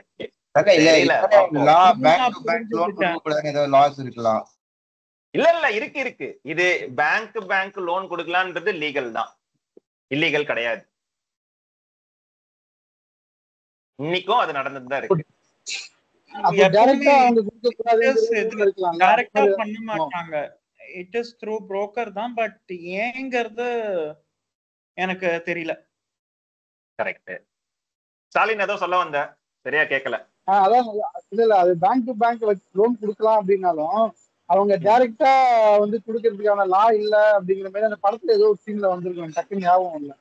அதனாலதான் வந்து பேங்க் வந்து ஒரு புரோக்கர்ட்ட கொடுப்பாங்க. அந்த புரோக்கர் வந்து அந்த எந்த பேங்க் கொடுக்கணுமோ அந்த பேங்க்கு வந்து இந்த புரோக்கர் மூலியமா சென்ட் பண்ணிப்பாங்க. ஒரு டவுட் வந்தது. இப்போ Harshad Mehta is key person in share market. அவர் மூலமா போனா அந்த மார்க்கெட் ரீச்சபிலிட்டி அதிகமாகுங்கிறதுனால எனக்கு தெரிஞ்சு banks are getting loans using the brokers. Good attempt Ashwin, again partially right. வேற யாருன்னா அட்டெம்ப்ட் பண்றீங்களா?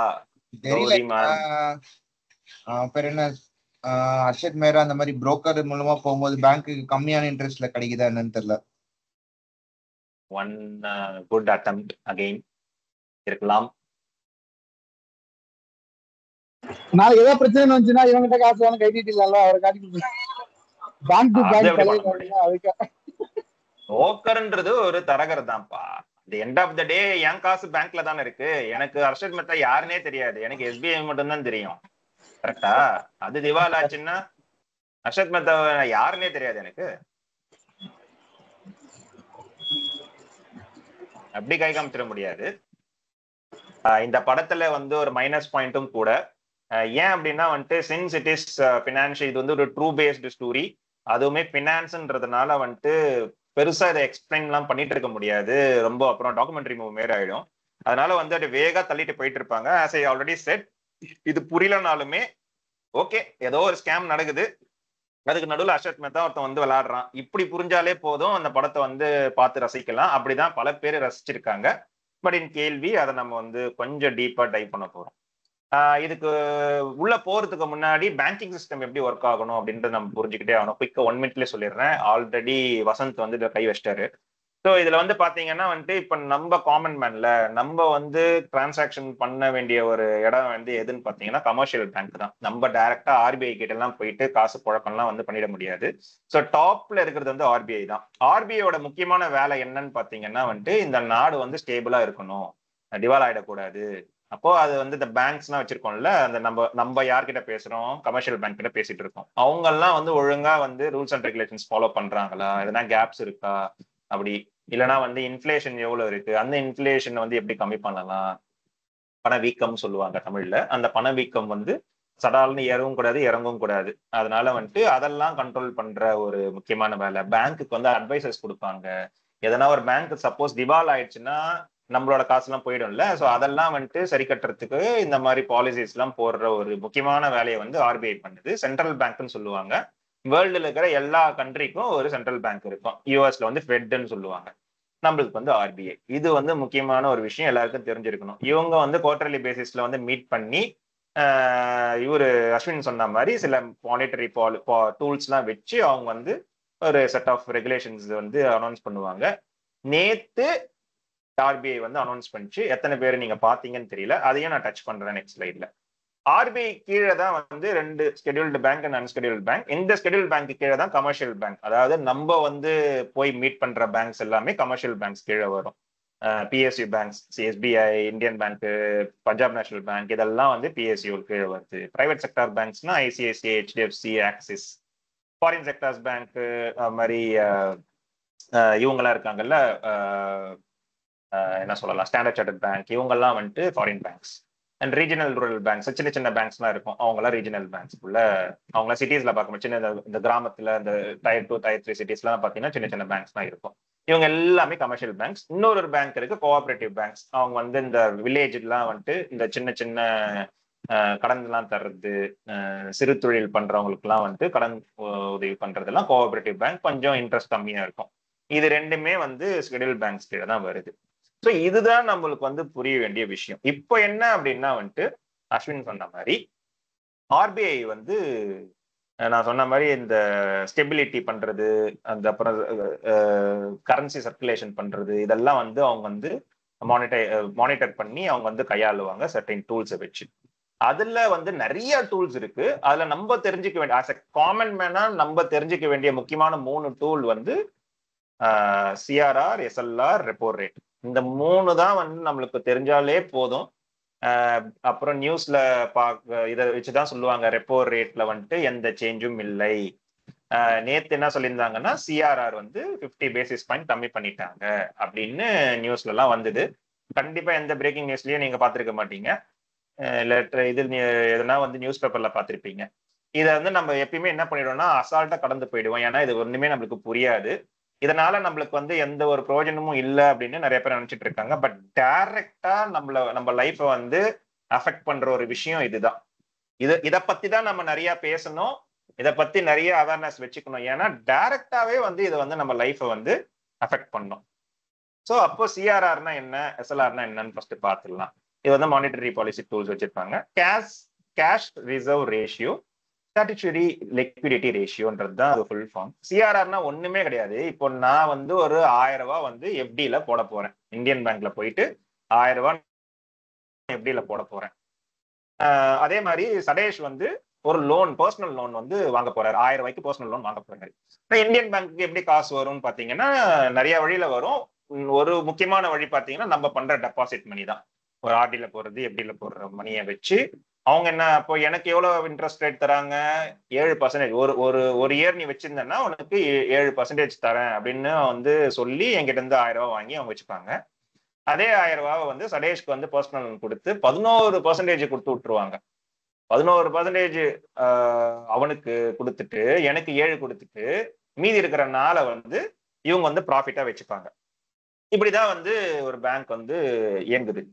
ஆனா அப்படியே வந்து எனக்கு கொடுத்த 1000 ரூபாவை சடேஷ்க்கு கொடுத்துட முடியாது. ஏன்னா இப்ப திடீர்னு ஒரு மாசம் கழிச்சு இல்ல நான் ஒரு வருஷம் வச்சுக்க முடியாது, எப்படி நான் உடச்சிக்கிறேன், நான் கொடுத்த 1000 ரூபாய் நீ கொடுத்துடுறா அப்படின்னு நான் வந்து இந்தியன் பேங்க் கேட்டா அவனா எங்க போவான்? அவன் தான் வந்து சடேஷ்க்கு பர்சனல் லோன் கொடுத்துட்டான்ல, அவன் எதிர்பார்த்திருக்க மாட்டான் நான் தரான்னு வருவேன் அப்படின்ட்டு. அப்ப என்ன ஆயிடும்னா அஸ்வின் சொன்ன மாதிரி கடனை கொடுத்து வாங்கிதான் எனக்கு அந்த 1000 ரூபாய் கொடுக்கணும். அப்போ இந்தியன் பேங்க் லாஸ்ட்ல போயிடும். அந்த மாதிரி வந்து பேங்க் ரன் பண்ணாங்கன்னா பேங்க் திவால் ஆயிடும். ஸோ ஆர்பிஐ ஒத்துக்க மாட்டான்ல, நம்மடைய சொன்ன ஆர்பிஐ வந்து சர்டன் பாலிசிஸ் போடுவான், ஏன்னா வந்து ஸ்டெபிலிட்டி வச்சுக்கணும் அப்படின்றதுனால அவன் என்ன ஒரு பாலிசி போடுறான்னா 1000 ரூபாய் உனக்கு வந்ததுன்னா 6% சிஆர்ஆர் ரேட். இப்போ என்னன்னா வந்து 1000 ரூபாயில 6%ன்றது 60 ரூபாய். அந்த 60 ரூபாயை எனக்கு கொடுத்துரு, சிஆர்ஆர் படி எனக்கு ஆர்பிஐக்கு 60 ரூபாய் கொடுத்துரு அப்படின்றது தான் விஷயம்.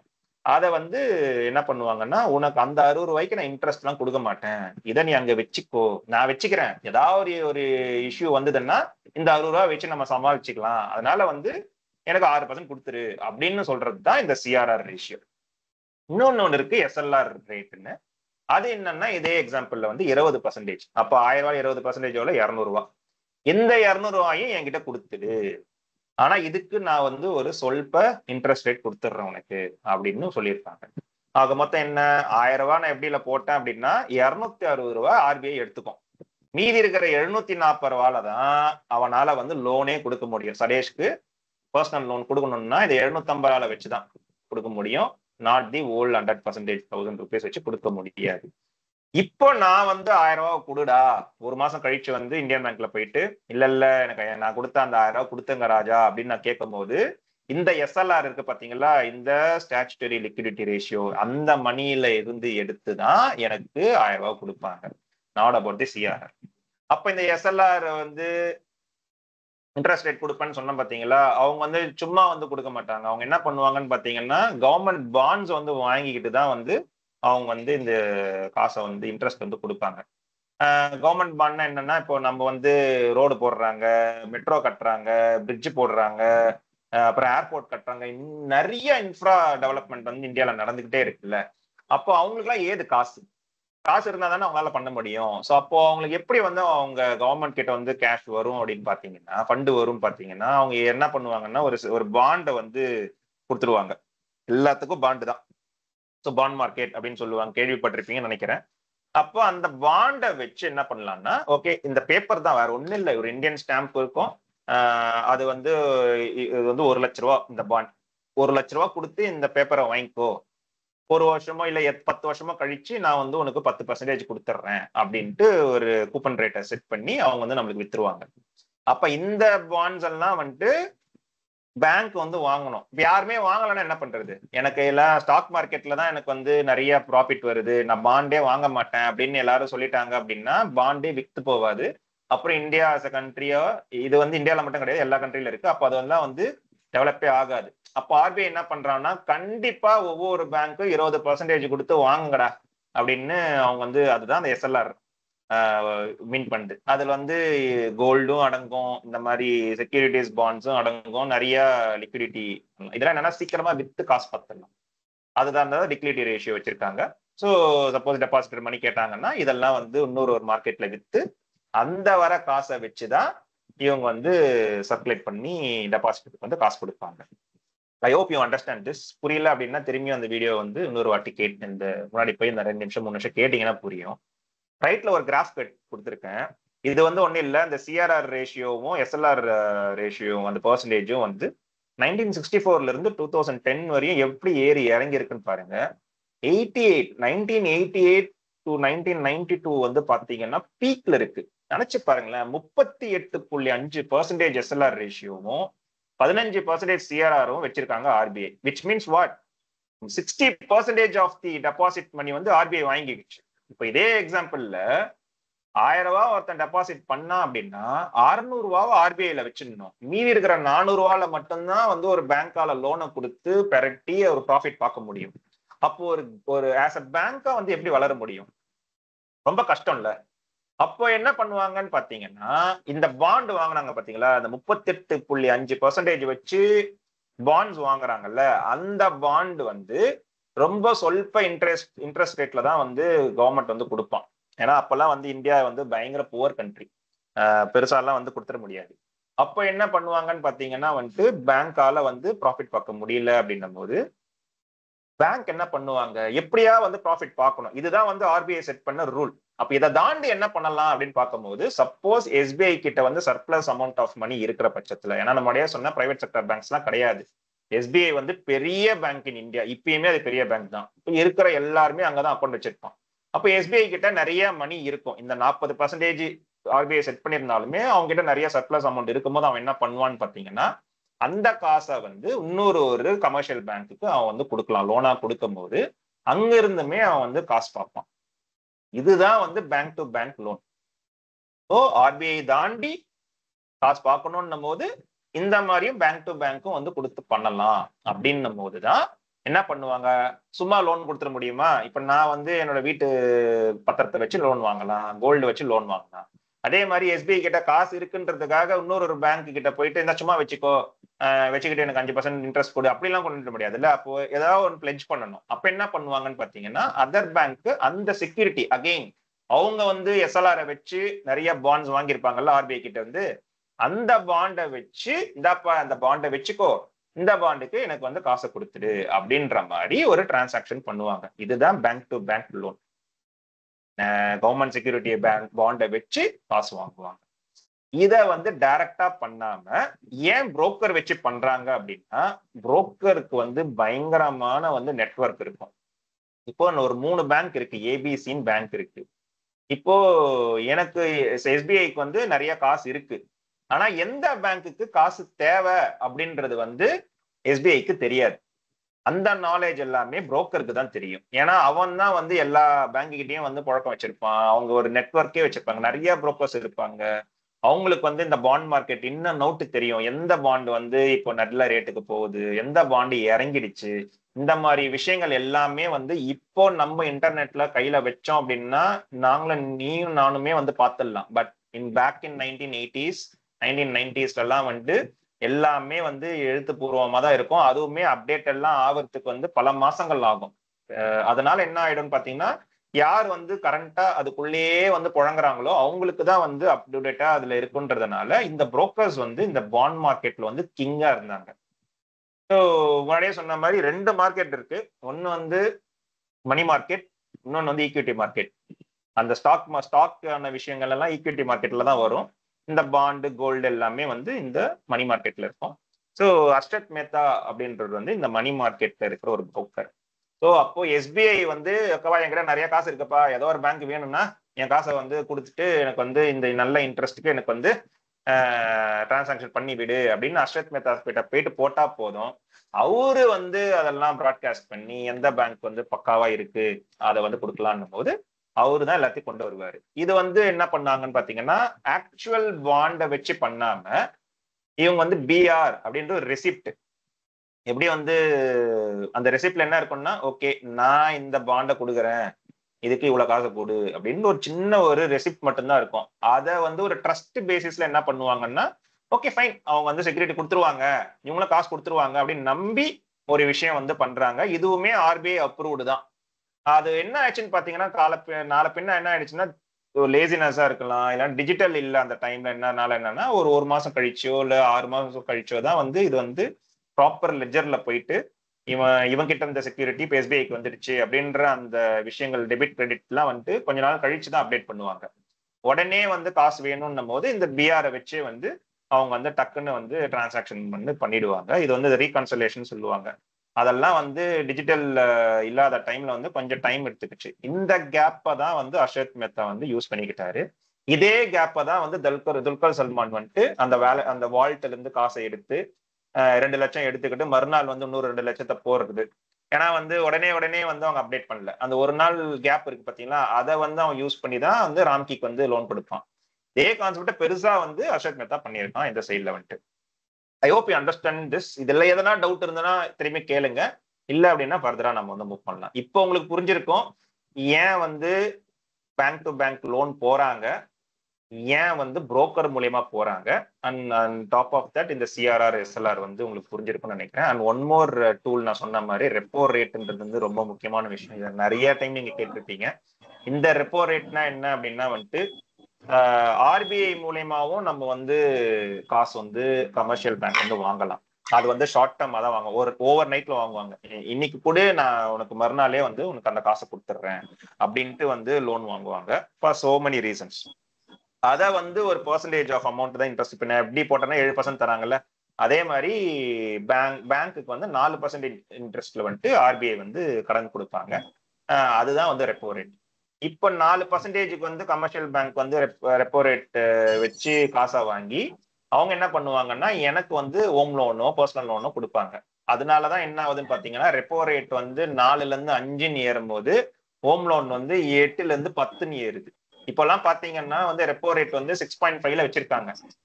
அதனால ஹோம் லோன் வந்து பாத்தீங்கன்னா 10-11 இருக்கு. ஆனா இதே கோவிட் டைம்ல பாத்தீங்கன்னா ரெப்போ ரேட் வந்து 4% இருந்தது. அதனால ஹோம் லோன் வந்து 8%, 7% கம்மி ஆயிடுச்சு. அப்ப ரெப்போ ரேட் ஏறுச்சுன்னா ஹோம் லோன் ஏறுது, பர்சனல் லோன் ஏறுது. ரெப்போ ரேட் கம்மி ஆயிடுச்சுன்னா ஹோம் லோன் கம்மி ஆகுது. ஆனா நம்ம என்ன பண்ணிடுறோம், ஹோம் லோன் கம்மியா இருக்கும் போது நம்ம வந்து படக்குன்னு 20 வருஷம் 25 வருஷம் வந்து 50 லட்சம் லோனை வாங்கிடுறோம். ஆனா அது 2 வருஷத்துல 3 வருஷத்துல டியூ டு சம் எக்கனாமிக் கிரைசிஸ்ல வந்துட்டு அது ஏறுற பட்சத்துல என்ன ஆயிடுதுன்னு பாத்தீங்கன்னா ஹோம் லோனும் சேர்ந்து ஏறுது, நம்ம இஎம்ஐயும் சேர்ந்து ஏறிடுது. ஸோ அப்ப இததான் நான் சொன்னேன், இந்த ரெப்போ ரேட்டு சிஆர்ஆர்லாம் நமக்கு புரிஞ்சுதுன்னா டைரக்டா நம்ம லைஃபை வந்து அஃபெக்ட் பண்ணும். எத்தனை பேரு ஹோம் லோன் ஏறினதுனால கஷ்டப்படுறாங்கன்றது வந்து என்னோட சர்க்கிள்லயே அத்தனை பேர் இருக்காங்க. அவ்வளவு கஷ்டப்படுறாங்க ஆஃப்டர் திஸ் கோவிட். அப்போ இந்த ரெப்போ ரேட்டை பத்தி உங்களுக்கு வந்து அவேர்னஸே இல்ல. இன்னைக்கு எனக்கு கம்மியான ரேட்ல வந்து ஹோம் லோன் கிடைக்குது, பர்சனல் லோன் கிடைக்குதுன்றத போய் வாங்கிக்கிட்டு அது வந்து டைனமிக்கா ஏறும் போது ஐயோ எனக்கு இது தெரியலையே, பேங்க் ஏமாத்திட்டானே, கவர்மெண்ட் ஏமாத்திட்டானே அப்படின்ட்டு நம்மளோட கோவத்தெல்லாம் மத்தவன் எவமாலேயோ வந்து இறக்குறோம். ஸோ இந்த ஒரு படத்துல எனக்கு வந்து இதை வந்து சொல்லணும்னு ஆசைப்பட்டேன். I hope now you can understand ஏன் அஷ்ரத் மெத்தா உள்ள வந்தா, எப்படி அவன் ஸ்கேம் பண்ணா அப்படின்றதெல்லாம் வந்து இது part of the scam. Second part வந்து இன்னொரு அடுத்த ஒரு 10-15 நிமிஷத்துல நம்ம பார்ப்போம்.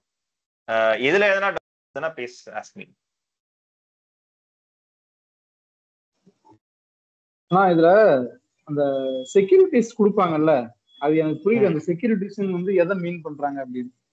பாண்ட் தான் செக்யூரிட்டி. கவர்மெண்ட் வந்து ஒரு பாண்ட் அடிப்பான். ஓகே,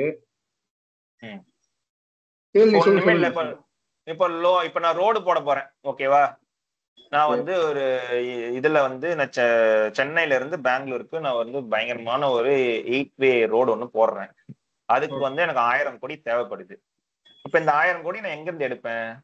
எதர் நான் வந்து கடன் வாங்கலாம், வேர்ல்டு பேங்க்ல இருந்து கடன் வாங்கலாம். இன்னொரு ஒரு வழியில என்ன இருக்குன்னு பாத்தீங்கன்னா, நான் ஒரு பாண்ட் வந்து இஷ்யூ பண்ணுவேன், கவர்மெண்ட் பாண்ட் அப்படின்னு போட்டு, இந்த கவர்மெண்ட் பாண்டை நீங்க வாங்கிக்கிட்டீங்க 1 லட்ச ரூபா அந்த பாண்ட். இந்த 1 லட்சத்தை வாங்குனீங்க அப்படின்னா 10 வருஷம் கழிச்சு உங்களுக்கு 10%, அதாவது ஷேர் மார்க்கெட்ல சேல் பண்றாங்க. ஷேர் மார்க்கெட் கிடையாது, இது மணி மார்க்கெட், இது பாண்ட் மார்க்கெட். அதுதானே திரும்பி சொல்றேன், இது வேற அது வேற. அப்போ இந்த மணி மார்க்கெட்டுக்கு அவங்க வந்து விற்பாங்க. இது வந்து இண்டிவிஜுவல் வாங்கலாம். ஆனா இது வந்து நிறைய வாங்குறது வந்து இந்த மாதிரி பெரிய பெரிய இண்டஸ்ட்ரி. இது வந்து இந்த மாதிரி பேங்க்ஸ் வாங்கும் போது என்ன ஆயிடுதுன்னா, 1 லட்சம் வாங்க மாட்டான், அவன் கோடி கணக்குல வாங்குவான். ஏன்னா 1000 கோடி வரணும்ல, அப்ப நிறைய பேர் வாங்கணும். அப்போ வந்து என்ன ஆயிடுன்னா, இந்த பேங்க் வந்து ஃபோர்ஸ் பண்ணி நீ வந்து அந்த SLR ரேட்ல நீ வாங்கியே ஆகணும், உனக்கு பிடிக்குதோ இல்லையோ வாங்குடா அப்படின்னு. ஏன்னா it is for the betterment of the nation, வாங்கு அப்படின்னு வாங்கிடுவான். இது வந்து சேஃப். ஏன் சேஃப்னா, இது கவர்மெண்டே சொல்றான் கரெக்டா, நான் 10% கொடுத்துருவேன்றது வந்து இது வந்து when compared to the stock market it is very safe investment.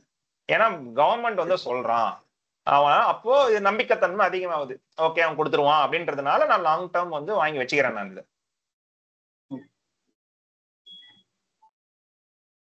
புரிஞ்சுச்சா? இந்த இப்ப என்ன பண்ணுவான்னா, நான் பேங்க் நான் வாங்கி வச்சுக்கிட்டு சும்மா உட்காந்துட்டு இருக்கேன். இப்போ என்கிட்ட காசு இல்ல, என்கிட்ட பாண்டு மட்டும் தான் வச்சிருக்கேன். நானு இவ்வளே என்னால காசு பார்க்க முடியுமா இதை வச்சு அப்படின்னா வந்து என்ன பண்ணலாம், இந்த பாண்டை இன்னொரு பேங்க்குக்கு நான் வந்து பிளட்ஜ் பண்ணி அந்த காசு வாங்கிப்பேன்.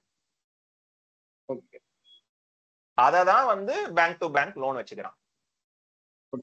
அப்போ நான் ஒண்ணு வாங்குவேன், இதை வந்து இன்னொரு பேங்க் கொடுத்துருவேன். அவன் என்ன பண்ணுவான், அவன் இன்னொரு பேங்க் கொடுப்பான். அப்போ என்ன பண்ணுவாங்கன்னா, ஒரு லெட்ஜர் ஒண்ணு வச்சிருப்பாங்க. ஃபர்ஸ்ட் வந்து நான் வந்து ஸ்டாலினுக்கு கொடுத்தேன், ஸ்டாலின் இப்போ பூபதிக்கு வித்துட்டான், இப்போ வந்து சதீஷ் கிட்ட இருக்கு அப்படின்றதெல்லாம் வந்து நீ ரெக்கார்டு வந்து மெயின்டைன் பண்ணணும். இந்த ரெக்கார்டை மெயின்டைன் பண்றது வந்து டிஜிட்டல்ல இல்லாதனால என்ன ஆகும்னா, மேனுவலா பண்ணும்போது கொஞ்சம் டைம் எடுக்கும். இந்த கேப்பை தான் என்ன பண்றான், உடனே எனக்கு காசு வேணும்ல, நீ வந்து 1 மாசம் கழிச்சு இதெல்லாம் பண்ணுவேன், 1 மாசம் கழிச்சு எனக்கு வந்தா என்ன, வரலாம் என்ன, இப்பயே எனக்கு வேணும் அப்படின்னும் போது என்ன பண்றாங்கன்னா, சரி பரவாயில்ல இந்த பிஆரை வச்சுக்கோ, ரெசிப்டை வச்சுக்கோ, இதை வச்சுட்டு எனக்கு காசை கொடு அப்படின்னு அந்த ரெசிப்டை கொண்டு வரும்போது அங்கதான் இந்த ஆள் பூந்து ஃபேக் ரெசிப்ட் எல்லாம் ஃபார்ம் பண்ணி, இது செக்யூரிட்டியே இல்லாம வெறும் நீ செக்யூரிட்டி வச்சு காசு கொடுத்தீங்கன்னா ஏமாத்த முடியாது, ஏன்னா பாண்டு சைன் எல்லாம் வச்சு நான் சொல்லிடுவேன். ஆனா அதுக்கு பதில் என்ன பண்றான்னா, ரெசிப்டே அதாவது பாண்டே இல்லாம ஃபேக் ரெசிப்ட் ரெடி பண்ணி காசை மட்டும் வாங்கிக்கிட்டே இருக்கான் எஸ்பிஐ கிட்ட இருந்து.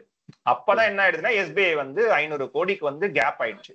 அவன் செக்யூரிட்டியே இல்லாம நான் வந்து காசு கொடுத்துக்கிட்டே இருக்கேன். நான் நினைச்சிட்டு இருக்கேன் பேங்க் தல்காசமா நினைச்சிட்டு இருக்கான், நான் வந்து காசு கொடுக்குறேன், எதை வச்சு கொடுக்குறேன்னா அங்க வந்து பாண்ட் வந்து அந்த பேங்க்ல இருந்து வருது அப்படின்னு நினைச்சு இவன் காசு கொடுத்துக்கிட்டே இருக்கான் அஷ்ரத் மெத்தாக்கு. ஆனா ஒரு டைம்ல வந்து அவங்க ஆடிட் பண்ணி பார்க்கும்போது என்ன ஆயிடுச்சு பாத்தீங்கன்னா, செக்யூரிட்டியே இல்ல, செக்யூரிட்டியே இல்லாம இவன் பாண்டு காசு கொடுத்துருக்கான். எதை வச்சுடா கொடுத்தேன்னா அந்த பிஆர் வச்சு கொடுத்தேன் அப்படின்னு வந்து நான் கண்ணும் போதுதான் இவங்களுக்கு வந்து பெரிய ஒரு 100 கோடி ரூபாய் வந்து அவங்களுக்கு வந்து கேப் ஆயிடுச்சு. இந்த 100 கோடியை தான் கிளைமேக்ஸ் வந்து நீ எழுதி கொடு அப்படின்ட்டு இவங்க வந்து கை வைப்பாங்க. இதுதான் வந்து இந்த கதை. வீட்டு பத்திரத்தை வச்சு காசு வாங்குற அது மாதிரி இவங்க வந்து கவர்மெண்ட் அடிச்ச பாண்ட்ஸ் வச்சு இவங்க வந்து லோன் வாங்குறாங்க. அது மாதிரி உனக்கு வீடே கிடையாது, புரியுதா? வீடே இல்ல, டாக்குமெண்ட் பூரா ஃபேக் டாக்குமெண்டா அடிச்சு. இப்ப நீ வந்து செங்கல்பட்டுல இருக்க, நான் வந்து வெரிஃபை பண்ணணும்னா நான் செங்கல்பட்டுக்கு வரணும், அப்புறம் இது உன் பேர்ல இருக்கான்னு பார்க்கணும், இதுக்கு எனக்கு டைம் ஆகும். அதுக்கு பதில் என்ன பண்றேன்னா ஒரு ட்ரஸ்ட் பேசிஸ்ல நீ ஏதோ ஒரு பேப்பர் எடுத்துட்டு வந்துட்டு இது எங்கிட்ட தான் இருக்கு அப்படின்னு எங்கிட்ட கொடுத்துட்டு நீ காசு வாங்கிட்டு போயிடுற, நானும் உங்ககிட்ட கொடுத்துட்றேன் நம்பிக்கை தன்மையா. ஆனா என்ன பண்றேன், ஒரு மாசம் கழிச்சு வந்து பார்த்தா அங்க கனரக்கானன்ற மாதிரி அங்க வீடே கிடையாது, ஆனா ரிசிப்ட் மட்டும் நான் வச்சிட்டு இருக்கேன். இதுதான் ஸ்கேம். இதுதான் Harshad Mehta scam. One of the scam. இன்னும் நிறைய ஸ்கேம் பண்ணிருக்கான். இதுதான் வந்து துல்கர் இந்த படத்துல காமிச்ச ஸ்கேம்.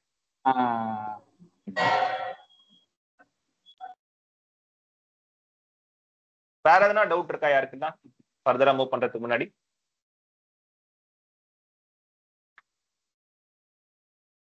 கொஞ்சம் கஷ்டமா தான் இருக்கும், பட் ஸ்டில் என்னால முடிஞ்ச அளவுக்கு நான் வந்து டைம் வேஸ்ட் பண்ணாம எக்ஸ்பிளைன் பண்ணியிருக்கேன். வேற எதனா டவுட் இல்லை அப்படின்னா again let's talk about the our hero Lucky Bhaskar. So இவரை பத்தி ஏன்னா படமே இவர் தான் நரேட்டே பண்றாரு, இவரை பத்தி இவரே நரேட் பண்றாரு. அதுவுமே வந்து கொஞ்சம் எனக்கு கிரிஞ்சா இருந்தாலுமே வந்து it work for me actually. எந்த இடத்துலயுமே எனக்கு வந்து போர் அடிக்கல. அண்ட் ஸ்டார்டிங்லேயே தெரிஞ்சிச்சு இவன் வந்து ஜெயிக்க தான் போறான் அப்படின்னு. ஸோ ஃபர்ஸ்ட் சீன்லயே கிளைமேக்ஸுமே எனக்கு தெரிஞ்சிடுச்சு. ஸோ ஈவன் தோ இவன் வந்து ஜெயிக்க போறான்னு தெரிஞ்சாலுமே படத்தை வந்து கொஞ்சம் போரே இல்லாம கொண்டு போனது தான் வந்து ஐ திங்க் ஸ்கிரீன் பிளேவோட பவர்னு நினைக்கிறேன். So oh to you guys, Lucky Bhaskar பத்தி நீங்க என்ன நினைக்கிறீங்க? உங்களுக்கு என்ன தோணுச்சு? எது பிடிச்சிருந்தது, எது பிடிக்கல, எது வேணா நீங்க ஷேர் பண்ணலாம் before we go to the second stage of the scam. Like அந்த கிளைமேக்ஸ்ல அந்த 100 கோடி அவன் வந்து அவனோட அக்கௌண்ட்டை டீஆக்டிவேட் பண்ணிட்டு யூஎஸ் பரப்பான் தெரியுமா, அங்க போய் ஹோட்டல் வாங்குவான் தெரியுமா, அதுதான் வந்து செமன்னு தோணுது. எனக்கு என்னன்னா வந்து எனக்கு என்ன தோணுச்சுன்னா ஸ்மார்ட் மூவ்ங்கிற மாதிரி நான் யோசிச்சேன் அந்த நேரத்துல. கரெக்ட். எனக்கு என்ன தோணுச்சுன்னா இதுவுமே ஒரு டெம்ப்ளேட்டை உடைச்சிருச்சு, இந்த கேரக்டர் வந்து டெம்ப்ளேட்டை உடைச்சிருச்சுன்னு நான் நினைச்சேன். ஏன்னா எப்பயுமே வந்து திருந்திடுவான், ஓகே அவன் தப்பு செஞ்சுட்டான், கடைசியில வந்து திருந்தி நல்லவனா மாறிட்டான் அப்படின்ற மாதிரி தான் காட்டுவாங்க. ஆனா இந்த படத்துல என்ன பண்ணாங்கன்னு பாத்தீங்கன்னா கெட்டவனையே காமிச்சு கெட்டவனாவே முடிச்சிருப்பாங்க, பட் ஜெயிச்ச மாதிரி முடிச்சிருப்பாங்க. ஸோ சில பேர் என்ன சொன்னாங்கன்னா இந்த மாதிரி ஒரு தப்பு செஞ்சு ஒருத்தன் வந்து சாதிக்கிற மாதிரி படத்தை வந்து மிஸ்லீட் பண்ணி கொண்டு போயிட்டாங்க, அப்படி பண்ணிருக்க தேவையில்லை அப்படின்லாம் சொன்னாங்க. பட் எனக்கு வந்து இப்படிதான் இருக்கணும், திஸ் இஸ் த ரியாலிட்டி. ரியாலிட்டியா காட்டணும். சும்மா வந்து தர்மம் தான் வெல்லும் என்ற மாதிரிலாம் வந்துட்டு அது மாதிரிலாம் காமிச்சு ரியாலிட்டியை வந்து திருத்தக்கூடாது, திருச்சி சொல்லக்கூடாதுன்ற மாதிரி எனக்கு பட்டுது. ஸோ அது ஒன்று நல்லா இருந்தது. ஏன்னா என்ன பயந்துட்டேன் ஒரு கட்டத்துல வந்து அவன் 100 கோடியை கொடுத்துட்டு அவங்க கூட இருந்த அந்த கொலீக்ஸ்க்கு அவன் ஹெல்ப் பண்ணிடுவான், ஐயோ அப்படியே முடிச்சிட போறானுங்க அப்படின்னு நான் பயந்தேன். கடைசியில பார்த்தா ஓகே அதுல ஒரு ட்விஸ்ட் ஒன்று வச்சு நீங்க சொன்ன மாதிரி யூஎஸ் போயிட்டு அவன் செட்டில் ஆகிற மாதிரி காமிச்சிருப்பாங்க. அது வந்து எனக்கு though it is negative ending எனக்கு ஒர்க் அவுட் ஆச்சு. ஸோ நான் முன்னாடியே சொன்ன மாதிரி 2 மார்க்கெட் இருக்கு நம்ம ஊர்ல. ஒன்னு வந்து money market and another is the stock equity market or the stock market. நம்ம முன்னாடி வந்து அந்த ஃபேக் பிஆரை வச்சு எப்படி வந்து பாண்ட் மார்க்கெட்ல வந்துட்டு ஒரு ஸ்கேம் பண்ணாரு அப்படின்றத நம்ம வந்து பார்த்துட்டோம். சரி ஸ்கேம் பண்றாருல்ல, சப்போஸ் லெட்ஸ் ஃபிகரேட்டிவ்லி அந்த ஃபேக் பிஆரை வச்சு 1 கோடி ரூபா வந்து எஸ்பிஐ கிட்ட இருந்து வாங்கிட்டாரு. செக்யூரிட்டியே இல்லாம ஃபேக் பிஆரை வச்சு எஸ்பிஐ கிட்ட இருந்து அவர் வந்து 1 கோடி ரூபா வாங்கிட்டாரு. இப்ப இந்த 1 கோடி ரூபா எடுத்து எங்க போடணும்? பேங்க், இன்னொரு பேங்க் ஒண்ணு பேங்க் பி தானே வாங்குது. இப்ப இந்த பிஆர்ல என்ன இருக்கும்னா பேங்க் பிக்கு வந்து காசு தேவை, அப்போ என்கிட்ட இருக்கிற செக்யூரிட்டியை வந்து நான் எஸ்பிஐக்கு கொடுத்துட்றேன், இன்டர்ன் எஸ்பிஐ கிட்ட இருந்து 1 கோடியை வாங்கிக்கிறேன். இதுதான் வந்து டிரான்சாக்ஷன், கொடுத்து வாங்குறேன். இதுதான் வந்து அந்த பிஆர்ல இருக்கும். அப்போ அர்ஷத் மேத்தா நடுவுல போந்து என்ன பண்றாரு, பேங்க் பி கிட்ட இருந்து செக்யூரிட்டியை வாங்கி எஸ்பிஐ கொடுக்கணும், எஸ்பிஐ கிட்ட இருந்து காசை வாங்கி பேங்க் பி கொடுக்கணும். இதுதான் அவரோட தரகர் வேலை. இதுக்கு அவர் கமிஷன் எடுத்துப்பாரு. இதுதான் வந்து விஷயம். ஆனா இவர் என்ன பண்றாருன்னு பாத்தீங்கன்னா அந்த 1 கோடி ரூபாய் தூக்கி இவர் பேங்க் அக்கௌண்ட்ல போட்டுக்கிறாரு. இதுவுமே வந்து லீகல் தான். இது வந்து ஒரு ப்ரிவிலேஜ் கஸ்டமர் அப்படின்ற மாதிரி ஒரு கிளாஸ்ல என்ன பண்றாங்க அப்படின்னா இவரோட அக்கௌண்ட்டுக்குள்ள வந்து அது வந்து விழுந்துடுது. இவரோட அக்கௌண்ட்னா அவரோட கம்பெனி அந்த புரோக்கர் அக்கௌண்ட்ல இருந்து விழுது. அந்த அக்கௌண்ட்ல விழுந்த காசை வச்சு அவர் என்ன பண்றாருன்னு பாத்தீங்கன்னா ஸ்டாக்ல இன்வெஸ்ட் பண்றாரு. இப்போ மணி மார்க்கெட்ல இருந்து அவர் ஈக்விட்டி மார்க்கெட்டுக்கு வந்து காசை வந்து மாத்தி விடுறாரு. அப்போ என்ன பண்றாருன்னு பாத்தீங்கன்னா நான் சொன்ன இந்த 1 மாசம் கேப் இருக்கும், அந்த ஆக்சுவலா வந்து அந்த ரீகான்சல் எல்லாம் பண்ணி அந்த லெஜர்ல போய் பண்றதுக்கு வந்து இந்த 1 மாசம் கேப்புக்குள்ள அவர் என்ன பண்றாருன்னு பாத்தீங்கன்னா, அவர் வந்து இந்த காசெல்லாம் எடுத்து ஈக்விட்டியில போட்டு அவர் வந்து பெரிய காசு பாக்குறாரு. இது வந்து என்ன பண்ணுவாங்கன்னு பாத்தீங்கன்னா, பம்ப் அண்ட் டம்ப் அப்படின்னு வந்து சொல்லுவாங்க. இது வந்து நீ நான்லாம் பண்ணிடவே முடியாது. பம்ப் அண்ட் டம்ப் பண்றதுக்குலாம் வந்து ஒரு மிகப்பெரிய ஒரு பண பலம் வேணும். சப்போஸ் எக்ஸாம்பிளுக்கு சொல்லணும் அப்படின்னா வந்துட்டு, நான் வந்து பூபதி காஃபி ஷாப் அப்படின்னு ஒன்று வச்சிருக்கேன்னு வச்சுங்களேன், யாருக்குமே தெரியாது. ஆனா இப்ப நான் வந்து அதை வந்து நிறைய பிரான்ச் வந்து உருவாக்க போறேன். நான் வந்து சென்னையிலேயே 10 கடை போட போறேன். அதுக்கு எனக்கு வந்து 1 கோடி ரூபாய் வேணும் அப்படின்னு எனக்கு வந்து அந்த எஸ்டிமேஷன் என்ன பண்ணுவேன் அப்படின்னா, அதுக்கு வந்து ஸ்டாக் மார்க்கெட்ல போயிட்டு ஐபிஓ போட்டு, எப்ப எனக்கு வந்து இந்த ஐடியாலாம் இருக்கு, நான் வந்து நல்லா பண்ணிடுவேன், எனக்கு நம்பிக்கை இருக்கு, என் மேல நம்பிக்கை வச்சு 1 கோடி ரூபாய் கொடுங்களா, அதுக்கே இந்த ஐபிஓ வச்சுங்க, என்னோட இந்த ஷேரை வச்சுக்கோங்க, 1 வருஷம் கழிச்சு இந்த ஷேர் நல்லா வளரும், அப்ப நான் எல்லாரும் ப்ராஃபிட் பார்க்கலாம் அப்படின்ற மாதிரி. இதுதான் ஸ்டாக் மார்க்கெட் வந்து இயங்கும். அப்ப என்ன பண்ணுவான்னு பாத்தீங்கன்னா, இந்த மாதிரி ஒரு யாரும் என்ன நம்பி யார் காசு போடுவா, நான் ஒரு புது ஆளு, போட மாட்டாங்கல்ல. ஆனா திடீர்னு ஹர்ஷத் மேத்தா மாதிரி ஒரு ஆளு, அவங்க கிட்ட வந்து ஒரு 100 கோடி ரூபாய் வந்து இருக்கு.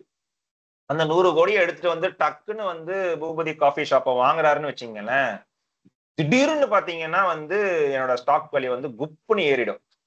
அப்ப பாத்தீங்க அப்படின்னா வந்துட்டு எல்லாருக்கும் அந்த இன்ஃபர்மேஷன் போயிடும். யாராவது திடீர்னு ஒருத்தன் வந்து இத்தனை 20% ஒரே நாள் 20% ஏறுறான், ஒரே நாள்ல 40% ஏறுறான் அப்படின்ற மாதிரி வந்து இது வந்து ஒரு பயங்கரமான ஒரு யுனிக்கான ஒரு நியூஸா வெளியில வரும்போது எல்லார் கண்ணிலையும் நான் படுவேன்.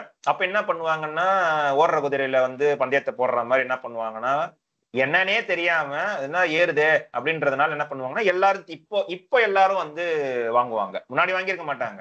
ஏறுற குதிரையில ஏறுற ஸ்டாக் மேல போடுவாங்க, டக டக டக டகன்னு போடுவாங்க. அப்ப என்ன ஆயிடுச்சுன்னா, நான் 40% ஏறி இருப்பேன். ஹர்ஷத் மேத்தானால நான் 40% ஏறினேன். இப்ப எல்லாரும் வந்து காசு போடுறதுனால நான் வந்து 80% ஏறிடுவேன்.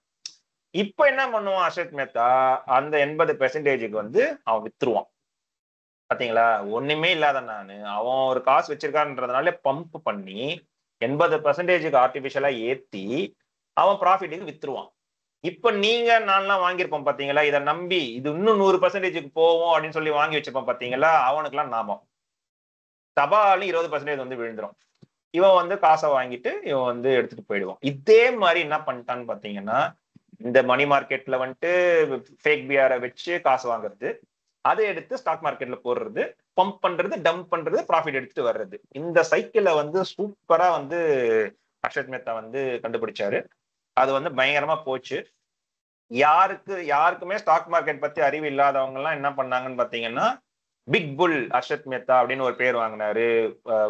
பாம்பேல பயங்கரமா பங்களா வச்சுக்கிட்டு, ஸ்விம்மிங் பூல் வச்சு இதெல்லாம் வாங்கிட்டு, பெரிய பெரிய கார் எல்லாம் இம்போர்ட்டட் கார் எல்லாம் வர வச்சு பயங்கரமான ஒரு இப்ப நீங்க பாம்பேல ஒரு ஆக்டரோ இல்லைன்னா வந்து அம்பானி எல்லாம் பாத்தீங்கன்னா, அப்பா இவங்க எப்படி இருக்காங்க அப்படின்னு நம்ம பாக்குறோம் பாத்தீங்களா, இதுக்கெல்லாம் முன்னோடி யாருன்னா இந்த ஹர்ஷத் மேத்தா தான். இவரு தான் வந்து ஆரம்பிச்சாரு இந்த மாதிரி ஒரு லைஃப் ஸ்டைல் எல்லாம் வந்து இவர் தான் ஆரம்பிச்சார். முன்னாடியும் பணக்காரலாம் இருப்பாங்க, ஆனா அவங்க பயப்படுவாங்க, இந்த மாதிரி வந்து லாவிஷா இருக்கக்கூடாது, இருந்தா உன்னா தேவையில்லாம வந்து கண்ணு போட்டுடும், தேவையில்லாம வந்து நீ எப்படி காசு வந்தது, உனக்கு இன்கம் டாக்ஸ் கட்டுறியா இல்லையா, அந்த மாதிரி ஒரு ஸ்க்ரூட்டினி பண்ணுவாங்கன்னு பயந்துக்கிட்டு பெருசாலாம் வந்து யாரும் பாவனை காட்ட மாட்டாங்க. ஆனா இந்த ஆள் தான் ஸ்டார்ட் பண்ணி விட்டாரு அந்த மாதிரி வந்து பெரிய ஜாம். அப்ப என்ன ஆச்சுன்னு பாத்தீங்கன்னா, ஹர்ஷத் மேத்தா ஒரு ஸ்டாக்கை வாங்குறாரு அப்படின்னாலே வந்து எல்லாரும் வாங்க ஆரம்பிச்சிருவாங்க. இவரு பெரிய கிங் மேக்கரு, இவருக்கு நிறைய தெரிஞ்சிருக்கு விஷயம், அதனாலதான் இவர் ப்ராஃபிட் பார்த்துக்கிட்டே இருக்காரு. அப்ப இவர் வாங்கதே நம்ம வாங்கிடுவோம், நம்ம பெருசாலாம் அனலைஸ் பண்ண வேண்டாம் அப்படின்ட்டு நிறைய ஸ்டாக் வாங்கி போட்டிருக்காரு. பர்டிகுலர்லி இவர் வந்து லார்ஜ் கேப் தான் வாங்குவாரு, பெரிய பெரிய கம்பெனியை தான் வாங்குவாரு. இந்த மாதிரி எஸ்பிஐ, ரிலையன்ஸ், இந்த மாதிரி பெரிய பெரிய கம்பெனியை தான் வாங்குவாரு, சின்ன கம்பெனியை வந்து கம்மியா தான் வாங்குவாரு. இந்த மாதிரியே பண்ணிக்கிட்டு இருந்தாரு. இதுல ஒரு ஃபிளாலெஸ்ஸான ஒரு ஸ்கேம் தானே. இதுல எப்படி மாட்டினாருன்னு பாத்தீங்கன்னா, நம்முடைய சொன்ன மாதிரி இந்த பம்ப் அண்ட் டம்ப் பண்றதுக்கு கண்டினியூஸா இவருக்கு வந்து கேஷ் வந்துகிட்டே இருக்கணும். அதுதான் வந்து இந்த பேங்க்ல வந்து அவர் பண்ணிக்கிட்டே இருந்தாரு. ஒரு கட்டத்துல என்ன பண்ணாங்கன்னு பாத்தீங்கன்னா, ஸ்க்ரூட்டினி பண்ண ஆரம்பிச்சாங்க. இந்த மாதிரி ரிப்போர்ட்டர்ஸ் எல்லாம் என்ன பண்ண ஆரம்பிச்சாங்கன்னா, ஒரு பேட்டர்ன் பார்க்க ஆரம்பிச்சாங்க.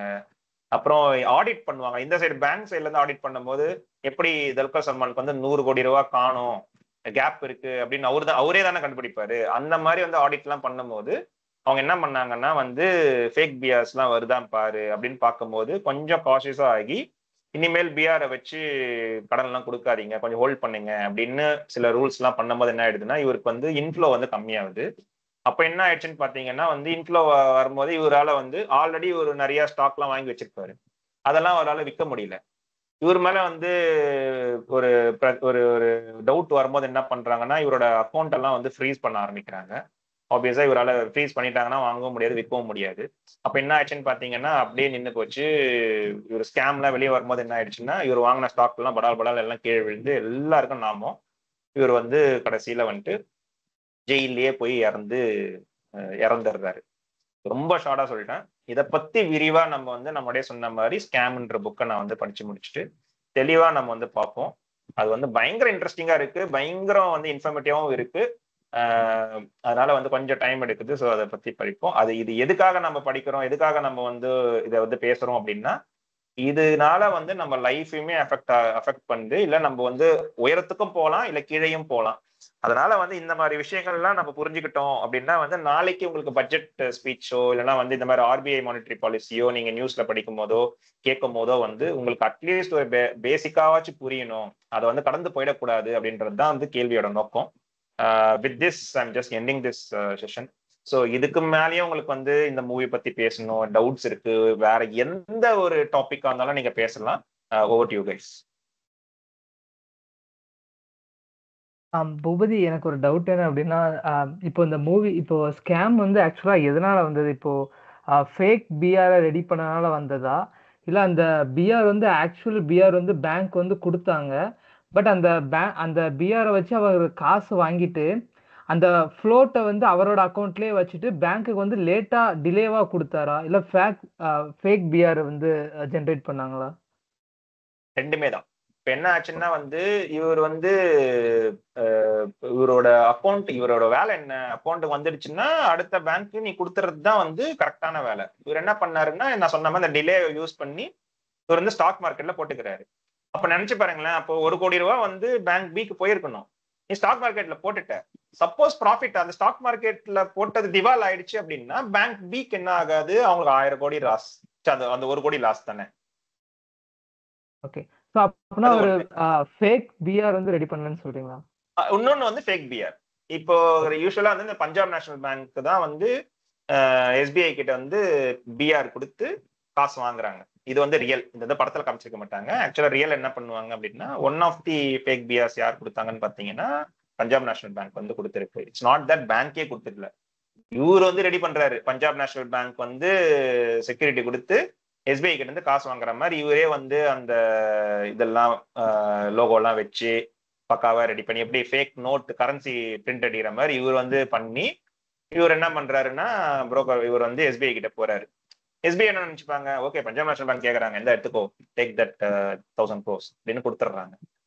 இந்த மாதிரி வந்து இந்த பேங்க் பின்னாடி ஒளிஞ்சுக்கிட்டு இவர் வந்து ஃபேக் பிஆர் இஷ்யூ பண்ணி காசா வாங்கி அது மூலயமா சூதர்றாரு ஸ்டாக் மார்க்கெட்ல போயிட்டு. இப்படியும் வந்து திவால் ஆயிட்டாங்க நிறைய பேர். மாதிரி எக்கச்சக்க பேர் திவால், சிட்டி பேங்க் திவால் ஆயிருக்கு, standard chartered bank, SBI, Punjab national bank, எக்கச்சக்க பேங்க்ஸ் வந்து இதெல்லாம் மாட்டிக்கிட்டாங்க. இது வந்து ஒரு நாள் 2 நாள் நடக்கல, நிறைய நாள் போய் நம்மளே சொன்ன மாதிரி வந்து பஞ்சாப் நேஷனல் பேங்க் ஒரு செக்யூரிட்டி வந்து எஸ்பிஐ கொடுத்திருப்பான், இன்டர்ன் அதே செக்யூரிட்டி எஸ்பிஐ தூக்கிட்டு போயிட்டு சிட்டி பேங்க் கொடுத்திருப்பான், அதே செக்யூரிட்டி சிட்டி பேங்க் தூக்கிட்டு போயிட்டு ஸ்டாண்டர்ட் சார்ட்டர்ட் கொடுத்திருப்பான். இந்த சென்ஸ் அந்த பிஆர் சொல்றேன், ஃபேக் பிஆர். ஸோ ஒரு ஃபேக் பிஆர் வந்து ஒரு இடத்துல நிக்காது, அதை வச்சு இன்னொன்னுத்துல இருந்து அது போகும்போது ரொம்ப இந்த நெட்வொர்க் வந்து காம்ப்ளிகேட்டட் ஆக என்ன ஆயிடுதுன்னா ட்ரையலே உன்னால பார்க்க முடியாது. எங்கன்னு எங்கடா ஸ்டார்ட் ஆச்சு, யாரா இப்போ ஃபேக் பண்ணிருக்கீங்க, யார் ஸ்டார்ட் பண்ணீங்க, யார் முடிச்சீங்க, யார் லாஸ்ட்ல இருக்கீங்க அப்படின்னு கணக்கு போடுறதே வந்து காம்ப்ளெக்ஸ் ஆயிடுது. நீங்க ஃபர்ஸ்ட் சொன்னீங்க சரி படம் பார்க்கலனாலுமே வந்து இன்ஃபர்மேஷனை வந்து கலெக்ட் பண்ண, உங்களுக்கு எப்படி இருந்தது இந்த செஷன்? ஃபீட்பேக் கொடுங்க. இது வந்து புரிஞ்சுதா, இல்ல படம் பார்க்கணும்னு தோணுதா, இல்ல காம்ப்ளிகேட்டடா வந்து காம்ப்ளெக்ஸ் பண்ணி விட்டுட்டானா, இல்ல எப்படி உங்களுக்கு ஃபீல் ஆச்சு? இல்ல ஆக்சுவலா அந்த கான்செப்ட் எல்லாமே புரிஞ்சுது, பட் அந்த மூவியோட சீன்ஸ் வந்து ஃபுல்லா சொல்லல. பட் அந்த எப்படி இந்த ஸ்கேம் நடந்துச்சு அதை பத்தி ஃபுல் டீடைல்ஸ் தெரிஞ்சது. பட் மூவியோட ஃபுல் டீடைல்ஸ் தெரியல, அவ்வளவுதான். மூவி விட்டுருங்க, மூவி நீங்க இப்ப பார்க்கும்போது வந்து நீங்க நிறைய கனெக்ட் பண்ணி பார்க்கலாம். Just beyond the movie whatever I touched upon அந்த ஃபினான்ஷியல் டேர்ம்ஸ்லாம் வந்து புரிஞ்சுதா அப்படின்றது தான் just feedback I wanted to back. அது எல்லாமே புரிஞ்சது. Thanks boss. சூப்பர். நான் நல்லா செமையா இருந்துச்சு செஷனு. நான் ஆக்சுவலா இந்த செஷன்ல எதிர்பார்த்தது இந்த செக்யூரிட்டிஸ் தான். எனக்கு அந்த படம் பார்க்கும்போதும் புரியல, அந்த ஸ்கேம் பார்க்கும்போதும் புரியல. செக்யூரிட்டின்னு ஒண்ணு கொடுத்து எதை வச்சு காசு வாங்குறானுங்க அப்படின்ட்டு. செக்யூரிட்டில தான் மாட்டிக்குவாரு இவரு. எஸ்பிஐல போய் ஆடிட் பண்ணும்போது 500 கோடி இருக்கும், அதுக்கான செக்யூரிட்டி இருக்காது, அவங்க கிட்ட 500 கோடி கம்மியா இருக்கும். அது பின்னாடி போகும்போதுதான் 500 கோடியை வந்து நான் அர்ஷத் மேத்தாட்ட கொடுத்தேன் அப்படின்னு சொல்லி அந்த பேங்க்ல இருக்க மேனேஜர் சொல்லுவாரு. இவர் பார்த்தா அந்த பேங்க்ல இருக்க எல்லாருக்கும் காசு கொடுத்துருப்பாரு, எவனும் வெளியே சொல்லாத மாதிரி. இது வந்து இந்த ஸ்கேமை பத்தி புரிஞ்சது என்னன்னா, இது டைரக்டா நான் அந்த ஸ்கேமை பார்த்ததுக்கு காரணம், ஃபர்ஸ்ட் இந்த படத்தோட ரிவ்யூ பார்த்தேன் லக்கி பாஸ்கர். அதுல ஒரு ரிவ்யூவர் வந்து எனக்கு இந்த ஸ்கேம் நீங்க பார்த்துட்டு இதை பாத்தீங்கன்னா புரியும் அப்படின்னால, சரி ஓகே அது ரியல் ஸ்டோரி, அது ஸ்கேம்னால சரி ஓகே கண்டிப்பா பார்க்கலாம் அப்படின்ட்டு அந்த ஸ்டோரி பார்த்தேன். அதை பார்த்ததுக்கு அப்புறம் அதுல சிலது புரியாதது எனக்கு லக்கி பாஸ்கர்ல புரிஞ்சிச்சு. அதையும் கம்பேர் பண்ணி பார்க்கும்போது அதுல புரியாதது லக்கி பாஸ்கர்ல புரிஞ்சிச்சு. ஆனா இப்போ வரைக்கும் எனக்கு இந்த 2 படம் பார்க்கறதுல ஒரு விஷயம் புரியல. எதுன்னா, இப்போ நம்ம ஸ்கேம்ல வந்து பாத்தீங்கன்னா ஒரு அந்த பிஎஸ்சி மார்க்கெட் இருக்குல்ல, அது உள்ள வந்து ஒருத்தர் வந்து போர்ட்ல எழுதுவாரு. போர்ட்ல வந்து இந்த ஷேரோட பிரைஸ் இப்போ ஹெச்டிஎஃப்சினா ஹெச்டிஎஃப்சியோட பிரைஸ் இவ்வளோ, நிசான் மோட்டார்ஸோட பிரைஸ் இவ்வளோ அப்படின்னு சொல்லிட்டு வரிசையா எழுதுவாரு. அது எங்க இருந்து வந்து யாரு அந்த எழுதுறாங்க. அதே மாதிரி முன்னாடி இப்ப வந்து நம்ம ஆன்லைன்ல ஷேர் வாங்கிடுறோம்ல, அப்ப வந்து பேப்பர்ல சின்னதா ஒரு நோட்டீஸ் மாதிரி இருக்கும், சின்ன பேப்பர் இருக்கும், ஸ்கிரிப்ளிங் பேட் மாதிரி வச்சிருப்பானுங்க கையில, அதுல எழுதி கொடுத்துருவானுங்க உனக்கு இவ்வளவு ஷேர் உனக்கு இவ்வளவு ஷேர்ன்ட்டு. அந்த விஷயம் முன்னாடி வந்து எப்படி நடந்துச்சு எப்படிங்கிறது எனக்கு புரியவே இல்லை. அதுக்கப்புறம் இது முன்னாடி இதேதான். இப்போ நம்ம ஈஸியா இப்போ பண்ணிடலாம், ஒரு போன்ல உட்காந்துட்டு இப்ப நீ வந்து 4 ஷேர் வாங்கிட்டா உனக்கு வந்து பட்டன் வந்துடும். அப்ப என்ன பண்ணுவாங்கன்னா, நீ சொன்ன மாதிரி வந்து இந்த வெளியில வந்து கூவி வித்துட்டு இருப்பாங்க பத்தியா, அவங்க கிட்ட போய் தான், அவங்க தான் புரோக்கர்ஸ். அவங்க பேர் ஒண்ணு இருக்கு, நான் ஆக்சுவலா மறந்துட்டேன். அவங்க ஒரு பேர் இருக்கு, அந்த கூவி விக்கிறாங்க பத்தியா. ஆக்சுவலா அர்ஷத் மேத்தா வந்து அந்த வேலையெல்லாம் செஞ்சுட்டு இருந்தாரு. அங்க இருந்துதான் அவர் வந்து அவரோட இதை வந்து மேல போனாரு. அப்ப என்னன்னா வந்துட்டு அவங்க கிட்ட போயிட்டு நீ சொல்லிட்ட அப்படின்னா அவங்கதான் உனக்காக வாங்குவாங்க. ஓகே, இந்த புரோக்கர் மூலியமா இப்ப பாத்தீங்கன்னா தல்கல் சல்மானுமே போயிட்டு ஒரு புரோக்கர் கிட்ட தான் போயிட்டு இது வித்துடுறா அப்படின்னு சொல்லுவான், வாங்கணுவா வித்துருணுவா. அப்போ அவங்க மூலியமா தான் வந்து அவங்க வாங்கி விற்பாங்க. அவன் என்ன பண்ணுவான், இன்டர்ன் அவன் கால் பண்ணி நீ வித்துரு அப்படின்னுவான். புரியுதா அவனுக்கு? அப்ப என்ன பண்ணுவாங்கன்னா, அது வந்து கரெக்டான பிரைஸ் கிடையாது. ஆக்சுவலா வந்து இப்போ HDFCயோட பிரைஸ் வந்து 1000 ரூபாய் அப்படின்னா வந்துட்டு அவங்க ஒண்ணு சொல்லிப்பாங்க, 1050 ரூபான்னு வானுங்க, 950 ரூபான்னு, 950 ரூபான்னு வானுங்க, ஏதோ ஒண்ணு உனக்கு அப்படிதான் அது போகும். மேனுவலா இருக்கும் போது அப்ராக்சிமேட்டா தான் வந்து ஒரு விலையை போடுவானுங்க. அப்ப என்ன ஆகுன்னு பாத்தீங்கன்னா, இப்போ 1000 ரூபாய் வாங்குன்னு சொல்லுவேன், அது ஆக்சுவலா 800 ரூபாய் விலையா இருக்கும். அந்த 200 ரூபாய் இவன் எடுத்துட்டு போயிடுவான். புரியுதா உனக்கு? எல்லா விஷயமும் கால்குலேட் பண்ணி வரும்போது அது 800 ரூபாய் தான் இருக்கும். ஆனா நான் 1000 ரூபாய் பே பண்ணிருப்பேன். அந்த அதுக்கும் அவன் கமிஷன் எடுத்துப்பான். அந்த 200 ரூபாய் இவனுக்கு கமிஷனா போயிடும். மேல போயிடும். ஆமா, இத வந்து மணி மார்க்கெட்லயும் பண்ணுவானுங்க. இந்த பாண்டை வாங்கி வித்தானுங்க பத்தியா, ஒரு பேங்கோட பாண்டை வாங்கி இன்னொரு பேங்க், இதுலயுமே வந்து நிறைய கால்குலேஷன். அததான் நான் சொன்னேன், அந்த கால்குலேஷன்லாம் செம்ம டஃபா இருக்கு எனக்கு புரிஞ்சுக்கிறதுக்கு. அதெல்லாம் நம்ம உட்காந்து ஒரு மேத் கிளாஸ் மாதிரி போட்டாதான் நான் வந்து எக்ஸ்பிளைன் பண்ண முடியும். ஓவர்வியூல வந்து இது ஸ்டாக் மார்க்கெட்லயும் அப்ராக்சிமேட் பண்ணி காசு பாக்குறானுங்க, பாண்ட் மார்க்கெட்லயும் அப்ராக்சிமேட் பண்ணி. அதனாலதான் புரோக்கர்லாம் வந்து பயங்கரம் பணக்காரனா வந்து ஆகிட்டாங்க. பட் இப்போ அது வந்து கொஞ்சம் கஷ்டம் பண்றது, ஏன்னா இப்ப டிஜிட்டல்ன்றதுனால இது வந்து ரொம்ப கஷ்டம். அதனாலதான் அந்த ஆட்டோமேஷன்ஸ் எல்லாம் வந்து பண்ணணும். எதனால வந்து இவங்க அந்த இன்வெஸ்ட் பண்ணணும், ஒரு இன்ஸ்ட்ருமெண்ட்டை வந்து பில்டு பண்ணணும் அப்படின்றதுக்கான விஷயங்கள் எல்லாமே வந்து இந்த ஹிஸ்டரி படிக்கும் போதே நமக்கு புரியுது. அப்போ இன்னைக்கு 2024ல வந்து ஒரு டெக்னாலஜி உள்ள வருது, அதுக்காக வந்து ஒரு பேங்க் செலவு பண்ணுது, RBI செலவு பண்ணுது, இல்ல கவர்மெண்ட் செலவு பண்ணுது, அதனால பல பேருக்கு வேலை போகுதுனாலுமே அதை நம்ம வந்து அக்செப்ட் பண்ணிக்கணும். It is all for the greater good in long run. எப்படி வந்து இந்த எக்கனாமி ஓபன் பண்றதுனால இப்ப நீயும் அதனாலதான் வேலை செய்யறேன், நானும் அதனாலதான் வேலை செய்யறேன். இல்லைன்னா வேலையை செஞ்சிருக்க மாட்டோம். கண்டிப்பா நம்ம எங்க இருந்திருப்போனே நம்மளுக்கு தெரியாது, கரெக்டா க்ளோஸ்டா இருந்ததுன்னா.